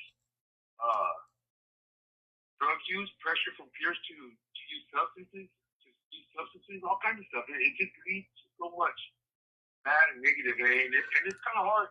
It's kind of hard, right, Keith? I mean, I'm sure you guys would agree, like, where like there was times there when my mother was by herself and she worked. I remember my mom used to work 2 jobs. She used to work at night as a CNA, and in the day she would work at a bakery to make ends meet. And I remember as soon as my mom would leave to work, I was gone. I jumped out of bed. I was gone. I was gone all night, and I would go home before she got home from work in the morning. And one thing always leads to another. And it's kind of hard to sit there and try to tell somebody who is in that situation, well, you have to make time. And it's kind of hard to make somebody have somebody choose between, I mean, paying the bills and keeping food on the table, or, you know, like you said, there's really no cookie. Yeah, there's really no answer for that. I mean, they're both equally important. I mean, you want to keep your child fit. You want to keep a roof over their head. You need to keep the utilities on.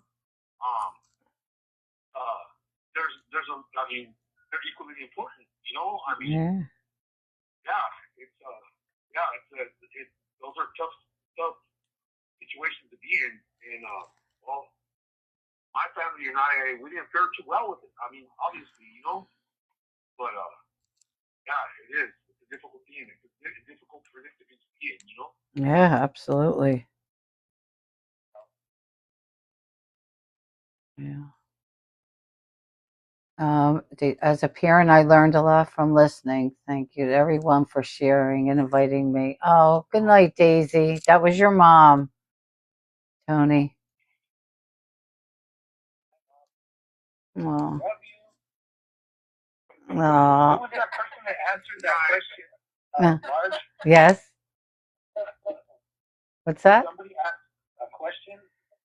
Somebody asked a question. Yeah, that was actually Jamie. That was Jamie. That was a question about games. Yeah, that was Keith's wife who asked that question. Yep. Oh, okay. That's a good question. Yeah, it was a good question. As a parent. Daisy, thank you for joining. I appreciate you. Good night. Your mom's awesome. I love your mom. Yeah, she's awesome. Yeah, there's so many ways to answer that question, and a lot of people get stuck on trying to tell a child what to do. And, I mean, what not to do. Like, hey, don't get engaged. Don't do this. Don't do that.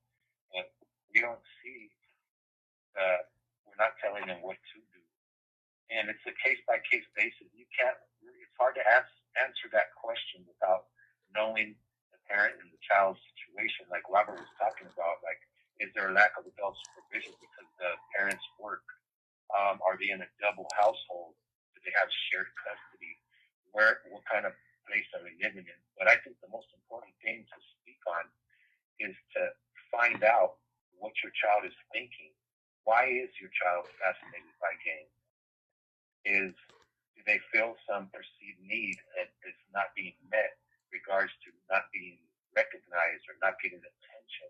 Are they being neglected emotionally because of the extra work that the parents trying to do to put food on their plate? There's so many things. Are they glamorizing stuff that they see in school? And the only way to beat down that is to find out why. Because it all comes back to self-esteem. So, where did that self-esteem come from? Do they have to go look to be a part of a group and they don't feel good enough to be on their own, going to school and having pro-social friends? Why do they want to go in with this crowd in the first place? And the only way you find that out is by monitoring their behavior, talking to your children, seeing what their likes and dislikes are, the kind of problems they have in school. Are they being detached from school? Or are they seem like they're withdrawing? Because when we feel like we're not good enough because somebody's not giving us the attention, and that might not be because the parent doesn't want to give you attention, it's because they can't. Like Robert and Keith said. This call and your telephone number will be monitored and recorded. Mm-hmm.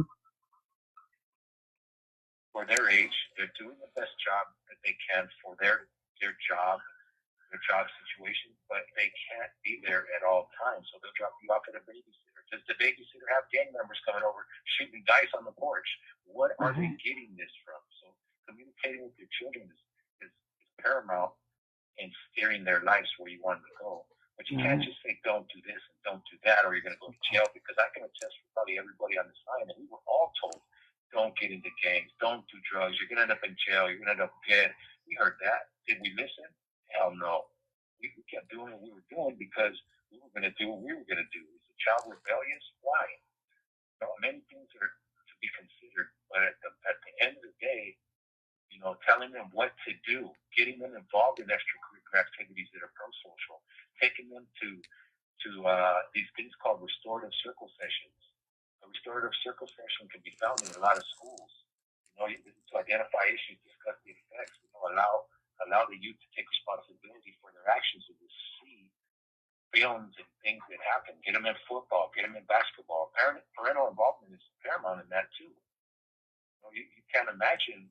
The kids can't imagine what they will endure in life because of self-esteem. It's ugly. You can handle it one of two ways, right?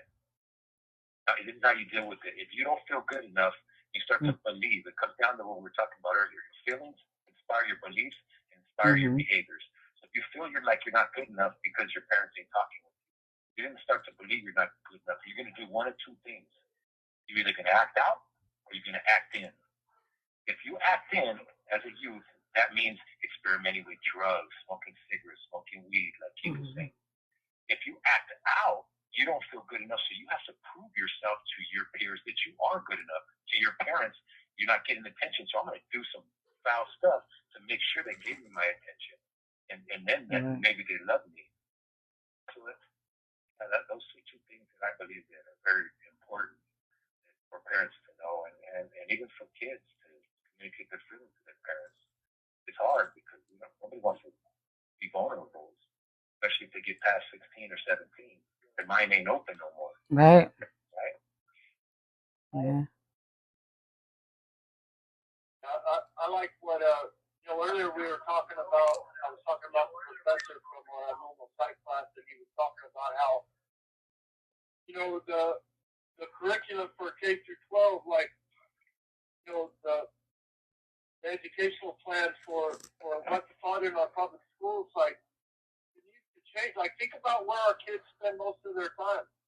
Like most of their academic time is spent outside the home in school learning, whether it's learning in during the hours that they're in school or after school while waiting for the parents to come home, whatever. No matter the case, like your child is spending the majority of his or her time outside of you, outside of your home. So it's more prevalent that time spent with your child is spent with that emotional connection with your child, like whether it's conversation, communication, building that trust, that confidence, that ability to talk to each other and share things with each other. So of these things, Tony talked about these circles in school, like those are things that, like, why are they not prevalent in our school systems? Why are they not taking place? Because that's where the issues are stemming from. That's where a lot of the, like, kids are trying to find their identity. They're trying to fit into place in these school, like these are the places where that structure is taking place. Like, that's where they're trying to find themselves. This call and your telephone number will be monitored and recorded. You have 60 I listen seconds to my remaining. stepdaughter. She'll come home and ramble, and she'll tell me this is going on at school and this. I always find myself. You have 60 seconds remaining. Why are they not doing that? Why are they not doing this? Because it's that old set ways. Look at our kids are getting an overload of content from. Think about the way the world is today with social media and all of the events that are happening. Like, it's a lot. It's a lot to take in. And why is it not imminent to address those issues in school right now in a public setting where there is it's okay for kids to get together and have these circles to talk, and why is it not okay? Like, why are we waiting till it's safe? Call back. Okay. All right. Call back.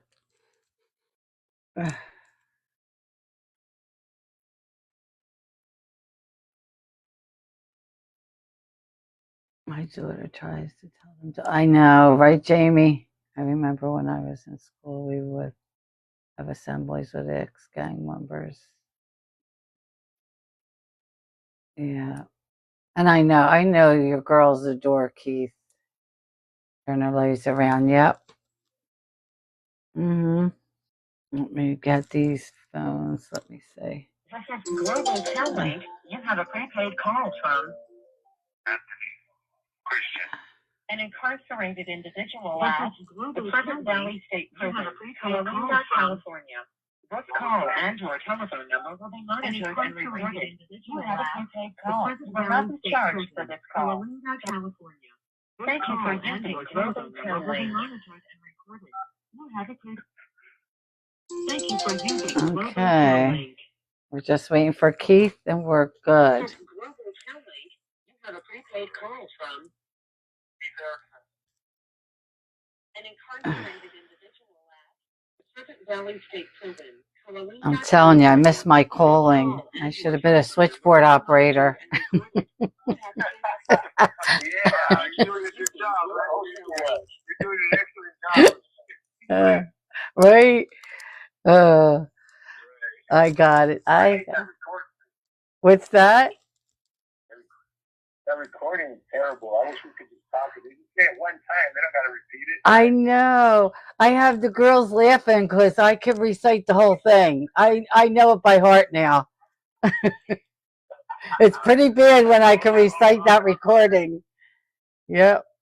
I bet Tommy and Rudy don't think that, right? They do, Keith? Oh, no. Yeah, it's funny. Yeah, it's terrible. Like, that's the last thing I wanted to memorize. Right, exactly. Right. Yeah. So, Keith, go ahead. Go ahead, Robert. No, go. And that lady always comes on at like the most inopportune time, right? Like at the worst timing. Like, Yeah. Yeah. I know. Yeah. I hear you. So, Keith, I don't know if you know this, but my amazing friend who does our commercials, Katie, she's a school teacher. Really? Yeah, she's a school teacher. She's in. Very cool. Yeah, she is. Actually, you know what? I just sent her your book to read to the class this week. I send her your book so she can read it to the classroom. Yeah. How old are the kids that she teaches? We watched TED Talk with a lady last night in college class. Her name is Rita Pearson. Oh. It was titled Every Child Wants a Champion. It's pretty powerful. And it was a K-12 teacher, and she talked about being in her teacher life, her career being a teacher, and her ups and downs. And, was pretty cool. You got to check it out, MargeC. Her name is Rita Pearson, and it's on YouTube, I believe, or no, it's TED Talk. No. Read it. I think it's probably on YouTube. Okay, I'm writing it down. Rita Pearson, and it was titled "Every Child Needs a Champion." Okay. Yeah, that was pretty good, right? Yeah, and it was. I think it was so cool because the way she just spoke about it. I mean, the honesty was. It was like you do. I mean, yeah, that was kind of cool, right? Yeah, it was. It was cool. I what was that she was saying where she would grade her papers for her students and she put it, like if a kid got an F, she would put a smiley face and the kid came up there and said, "Why did you give me a smiley face? I got an F." She said, and she looked at his score, I think it was a possibility of 20 out of 20 multiple choice questions, but I think the kid got 2 right. And she said, "Well, you didn't get 20 wrong. At least you got 2 right." Oh. I was like, it was just cool. Like, yeah, she it was pretty inspired, and I wish every teacher was like that because, yeah, she was awesome. Oh, I just wrote that down. It makes you think, like, you think about it, like every kid they aren't out seeking a champion. Like, they want somebody superhero to come in and save them. Absolutely. Yep. Make everything that's painful or traumatic or hard go away, or at least teach them how to walk through it or persevere through it. And, unfortunately, for a lot of us, we weren't taught that stuff. Like, right. Yeah. More or less, just deal with it. Just deal with it like I deal with it as an adult. You can't tell a child that. As an adult, you can't say just deal with it. Just because you as the adult are able to deal with it, or you were taught to suppress it, or whatever the case may be. Like, that's the worst thing you do. This call and your telephone number will be monitored and recorded. Right. Absolutely. Like I'm so glad I could be here for Christy, and like they both work, my daughter and my son-in-law, but they're lucky. He's more flexible because he's a physical therapist, my son-in-law, so he can like come and go as he pleases because he runs the place. So he's home. He could be home, like he had to be home for the Wi-Fi today. He was home at 11:30.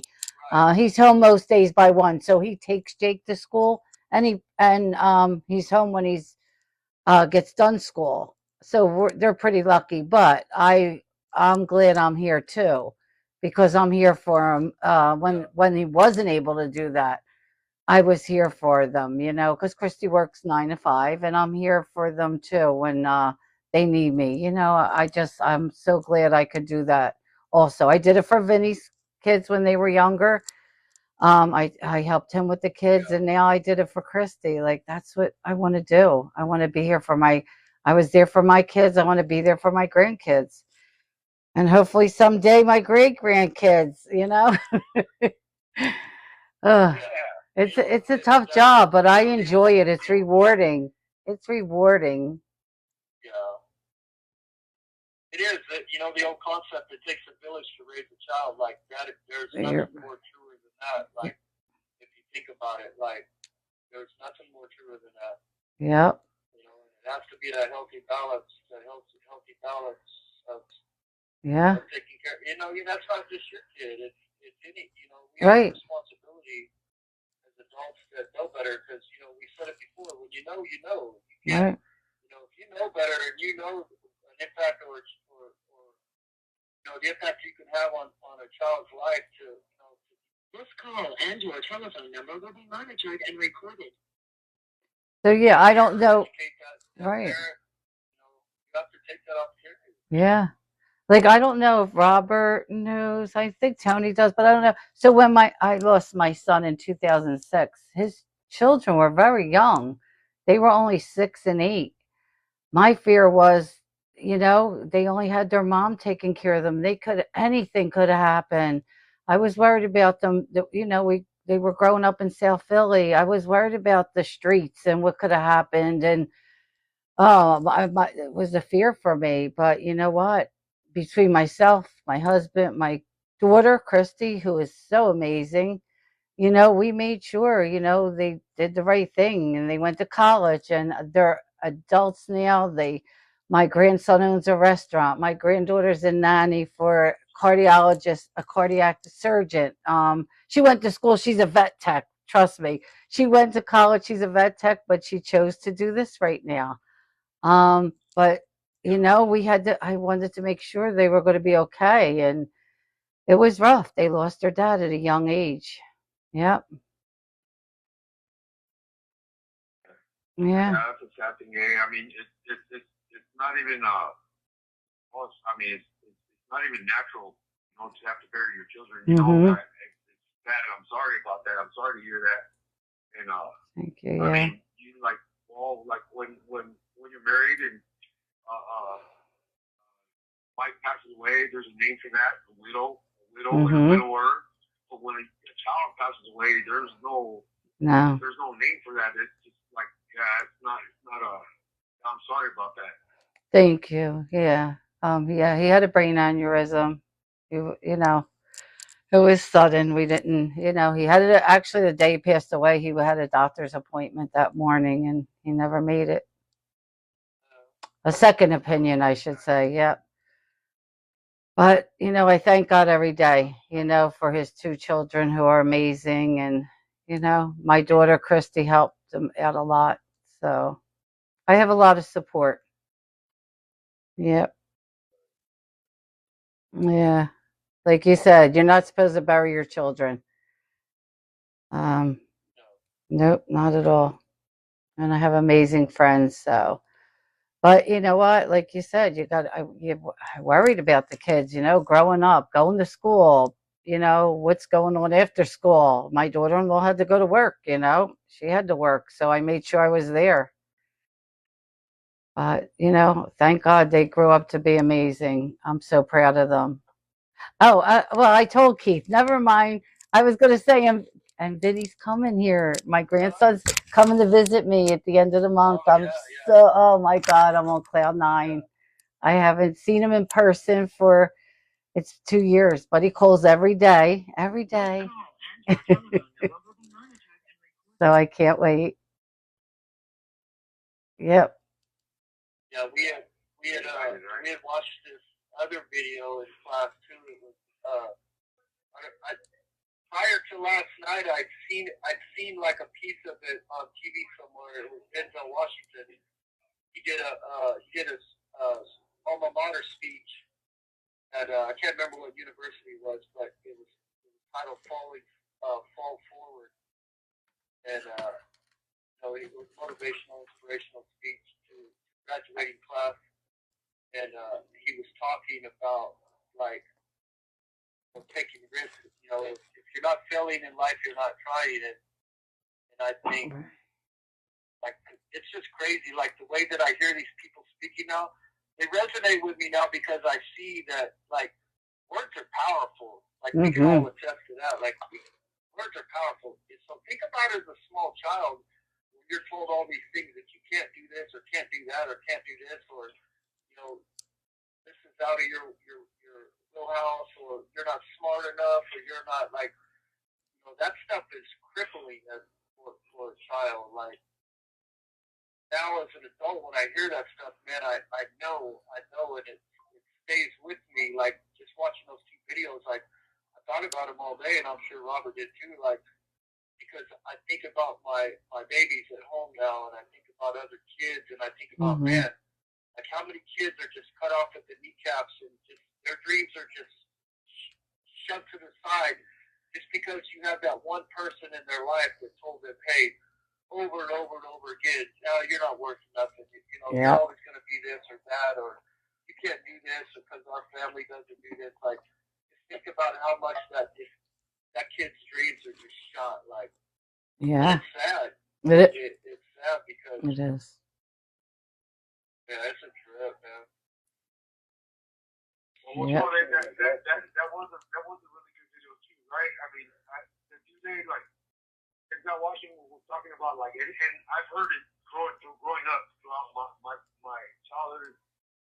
always have something to fall back on. I mean, that's like a typical saying, right? Always have something to fall back on. Always put money away. Always do this. Always have some kind of plan to fall back on. And he used that saying and turned it around and said he doesn't want to fall back. Right. He wants to fall forward, so that way he can see what he's going to hit if he falls forward. You know, and it was an amazing speech. The dude did a phenomenal job, very inspirational. It was awesome. I think it was called "Watch This Every Day and Change Your Life." I think that's what it was called. Yeah, it was good. It was, the teacher let us do extra credit papers on it, so. It was motivational.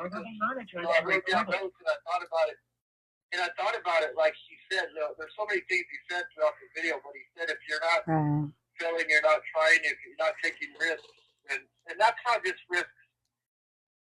He said risks in everything, whether it's setting attainable goals that you're going to reach, or this call and your telephone number will be monitored and recorded.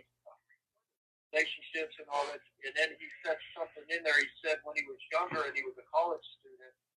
Keep in mind, this is Denzel Washington, the movie star, the actor. Yeah. He said that he ran. That there was this religious lady that perfect straight, that she had approached him one day and told him, "You're going to touch millions of people's lives." Yeah. And he did. Wow. Think about it. He did through his movies. Yeah. He did through his movies. So that prophecy came true. Like, I was just like, wow. Absolutely. Yeah. Absolutely. Oh, you want to call back then? Yep, call back. Well, let's do it one more time.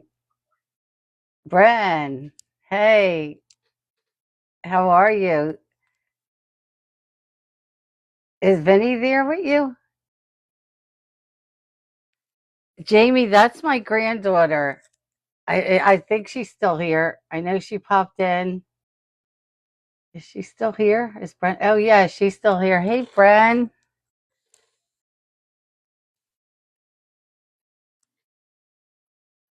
Global Tel Link. You have a prepaid call from Christian. Oh no, I know you're here. I was asking my granddaughter too. I don't know if she's here.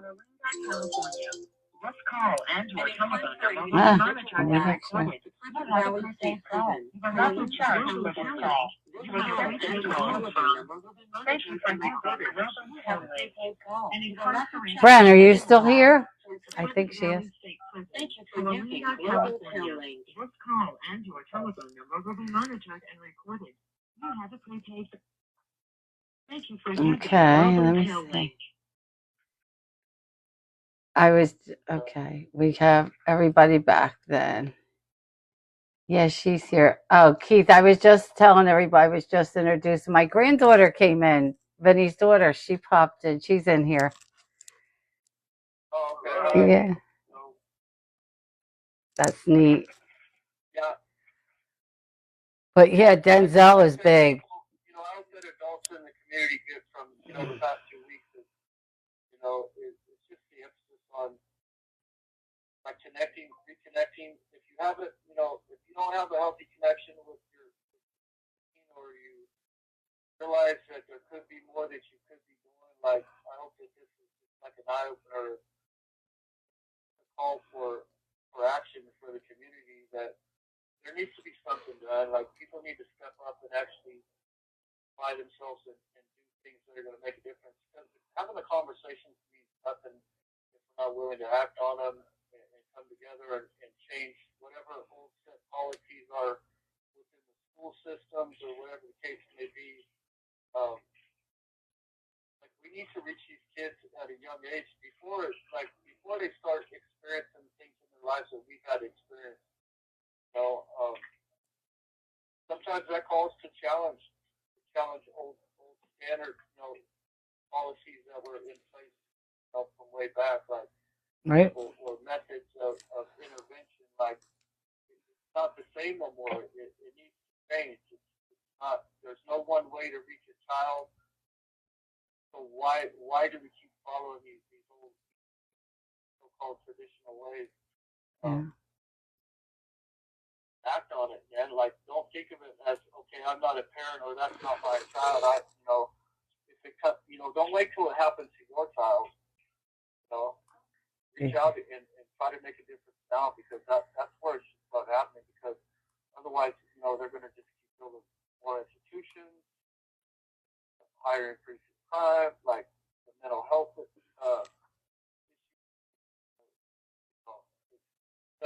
Right. These are things that I just hope that we were able to, give some kind of awareness and at least give some thought-provoking ideas to the conversation of intervention. Because, like, again, gangs and all these other negative factors afterwards, these are all secondary to what's really going on. Yeah. And Keith, I have a question. So what are some communication skills that you can give parents for their children? You can do active listening, consequential thinking, where you're sitting down with your child, and you're actually going over a game plan, tangible game plan, where, okay, like, these are the things that could happen. Well, these are the consequences. These are the possible outcomes to whatever action it is that you're thinking about doing. Weigh out the good, the positive, and the negative, not just the negative. Right. Like, challenge your child, encourage them, to think outside the box. After listening, allow them to be heard. Don't interject, don't cut them off when they're talking, when they're telling you how they feel. Like, because the worst thing you can do is to tell a child the way that they have to feel about something. Allow them to express it. Like, that's what we do with my oldest daughter now. She's the one that's more, she experiences a lot more emotionally. I think it's because she's had a lot more difficulties than the other one as far as school and academics and socially. So when she's feeling a certain way, or when she's feeling frustration, we're allowing her to say, hey, like, I'm feeling this way, and then, like, be okay to feel, like, it's okay to feel sad or overwhelmed, or, recently she ran away. She ran away for a day, and we were scared to death, and the family got together, and we tracked her down and found her. Like, and we didn't, our first instinct, to, like, punish because she fell out of it, but, like, that's not going to get you nowhere. You have to be able to sit down with that thought and say, okay, identify this feeling. Why are you feeling this way? What does it cause you to do? I think that's positive self-talk. Teach your child how to do positive self-talk, the coping skills, like how to set smart goals that are attainable goals that are realistic. So much. Right. Behavioral therapy. They provide a lot of communication skills. Awesome. Absolutely. Yeah, I agree with Keith. I agree with Keith too. And one of the main things too is talking to your child. You have to create a safe space, psychologically safe space, non-judgmental. A lot of times, like me, I'll speak for myself. For example, like when my children tell me things, like, I mean, the last thing I want to see is my kids hurt. And one of my responses is, like, when I see my child hurt or whatever, I might get excited. My emotions kind of like, what are you doing? You shouldn't do that. Don't do that. And it's misinterpreted. And one of the things that I think is important is just to be in control of your emotions when you're speaking with your child. So that way you don't scare them off or make them clam up and not want to talk or share. Like people saying, there has to be that non-judgmental. This call and your telephone number will be monitored and recorded.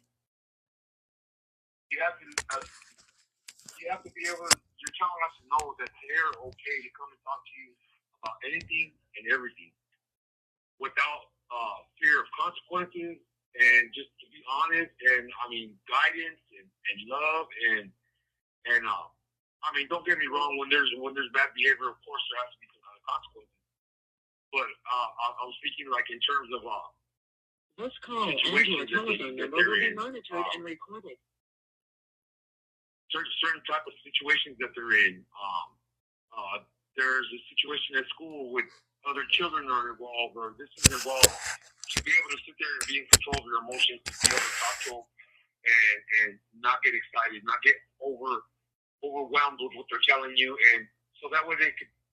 I mean, that door has to stay open. That communication, that door has to remain open, and you have to do everything as in your power as a parent to make sure. This call and your telephone number will be monitored and recorded. To make sure that door remains open, and these conversations could take place.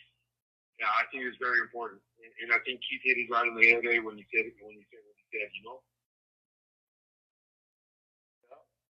Yeah. Not only that, but all that communication is perfect.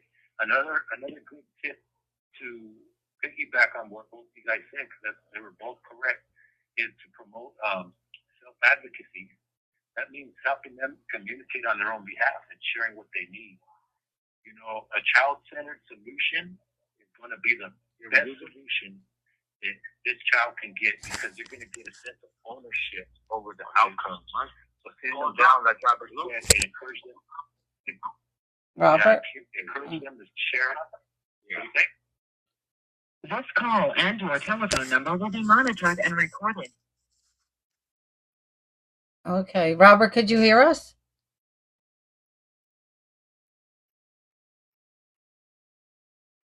Hey, Robert? I don't know if he could hear us. Oh, I can hear you guys. Can you guys? Oh, you're good? Yeah, we can hear you. All right. Yeah, sometimes this thing does that. You guys want that imagination. I can hear you guys. Oh, all right. All right. All right. We're good, Tony. Go ahead. Okay. I thought you had said something. Okay. No, it's good. It was, what I was saying was that the child-centered solutions, I think, are the best for when you're communicating with your kids. Like, ask them, like, hey, share your ideas. Like, what happened in school today? You know, and if they're going to set it up to something like a bullying experience, you know, are they feeling powerless? Like, were you feeling powerless, or what's going on? You know, like, and when they're part of the solution, it helps give them some of that power back, because now they're going to try something that they feel a sense of ownership over.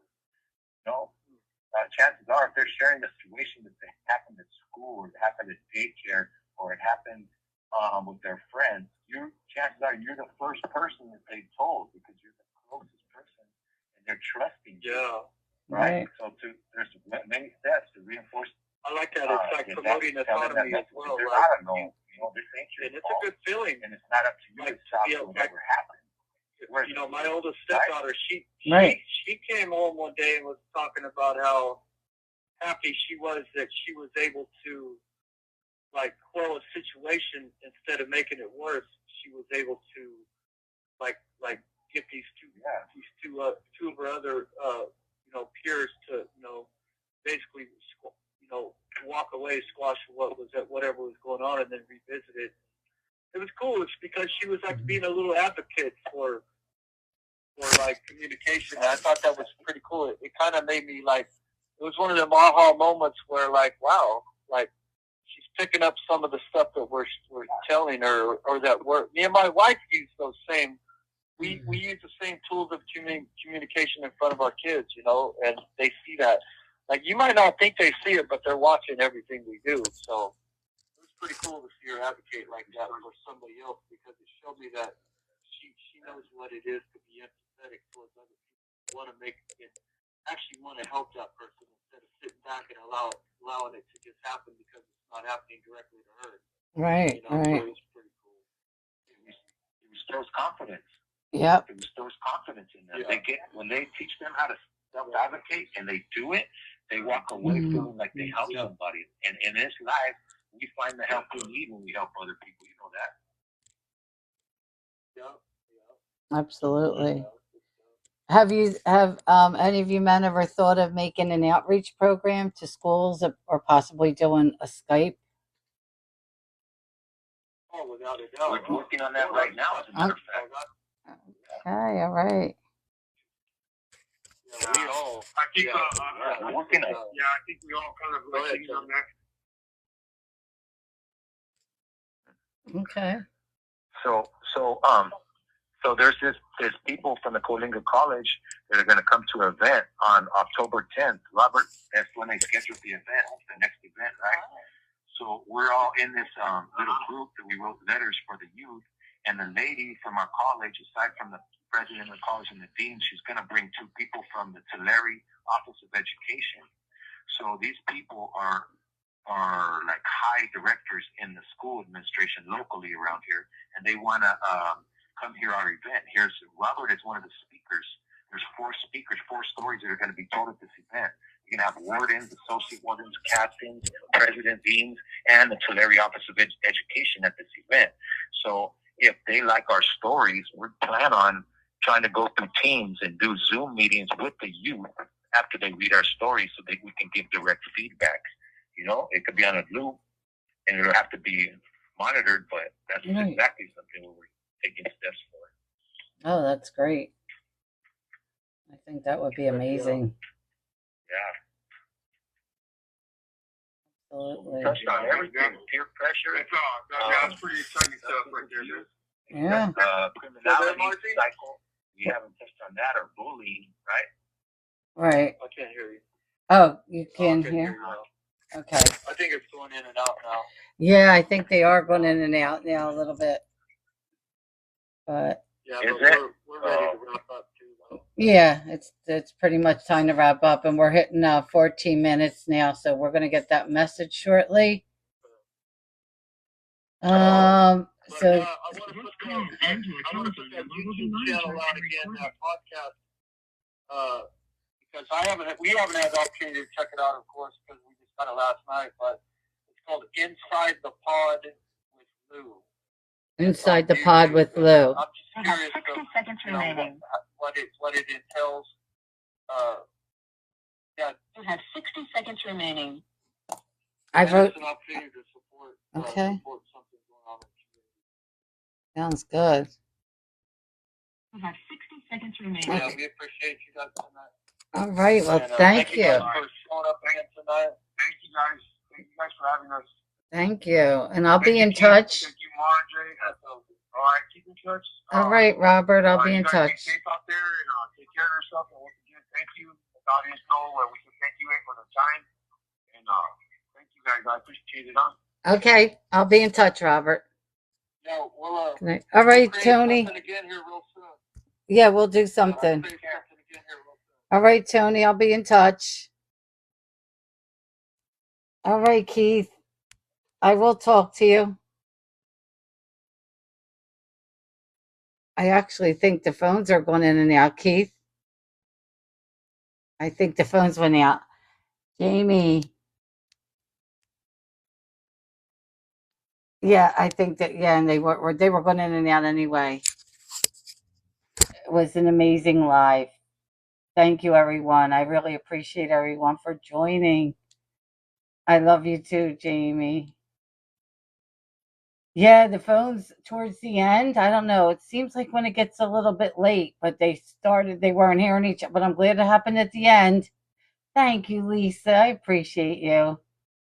I appreciate you, Lisa. Thank you. Brenna, thank you for stopping in and saying, MargeC, thank you. We'll go over to Favorite It for a few minutes. We'll go over to Favorite It to say goodnight. Jamie, I'm sure you'll have to do your phone call.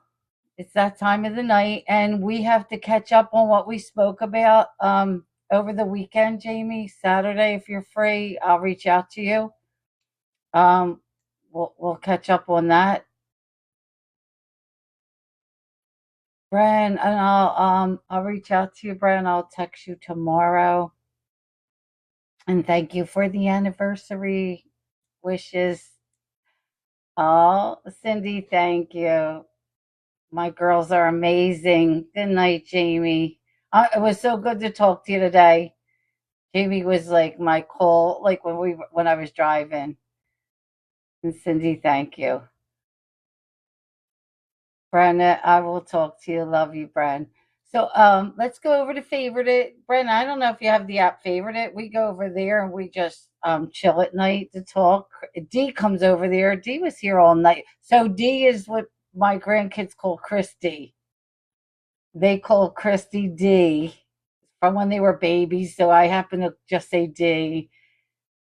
Thank you. I know I miss calls, but we'll get back on track, between family weekend. I know how it is. We'll get back on track with our calls. We have to catch up. Oh, but it was a great live. I really enjoyed talking to the guys. They're amazing. Each and every one of them. I can't help but thank Keith and Jamie for everything they do for me each week. Good night, Brent. I'm sure you have work in the morning. I will talk to you. I'll text you tomorrow. Brent, Pop don't know about Vinny coming here, and we have to plan yours. We didn't tell him yet. He don't know. It's a surprise. I'm sure you know that. But all right, well, let's go over to Favorite. Whoever's going to join us, let's go over there for a little bit. So, all right. So, everyone else, thank you for joining me. I appreciate each and every one of you. I will see everyone else who isn't coming over to Favorite. I will see you tomorrow at 2 p.m. Eastern. We will be doing our Makeup Live and True Crime. We will be discussing the latest topic tomorrow, what's been going on. We'll see if there's any arrests made by tomorrow. I'm not sure, but I will see everyone tomorrow at 2 p.m. Everyone else, let's go over to Favorite to say goodnight. It's 10:50 now. All right, good night. Thank you, everyone. Bye.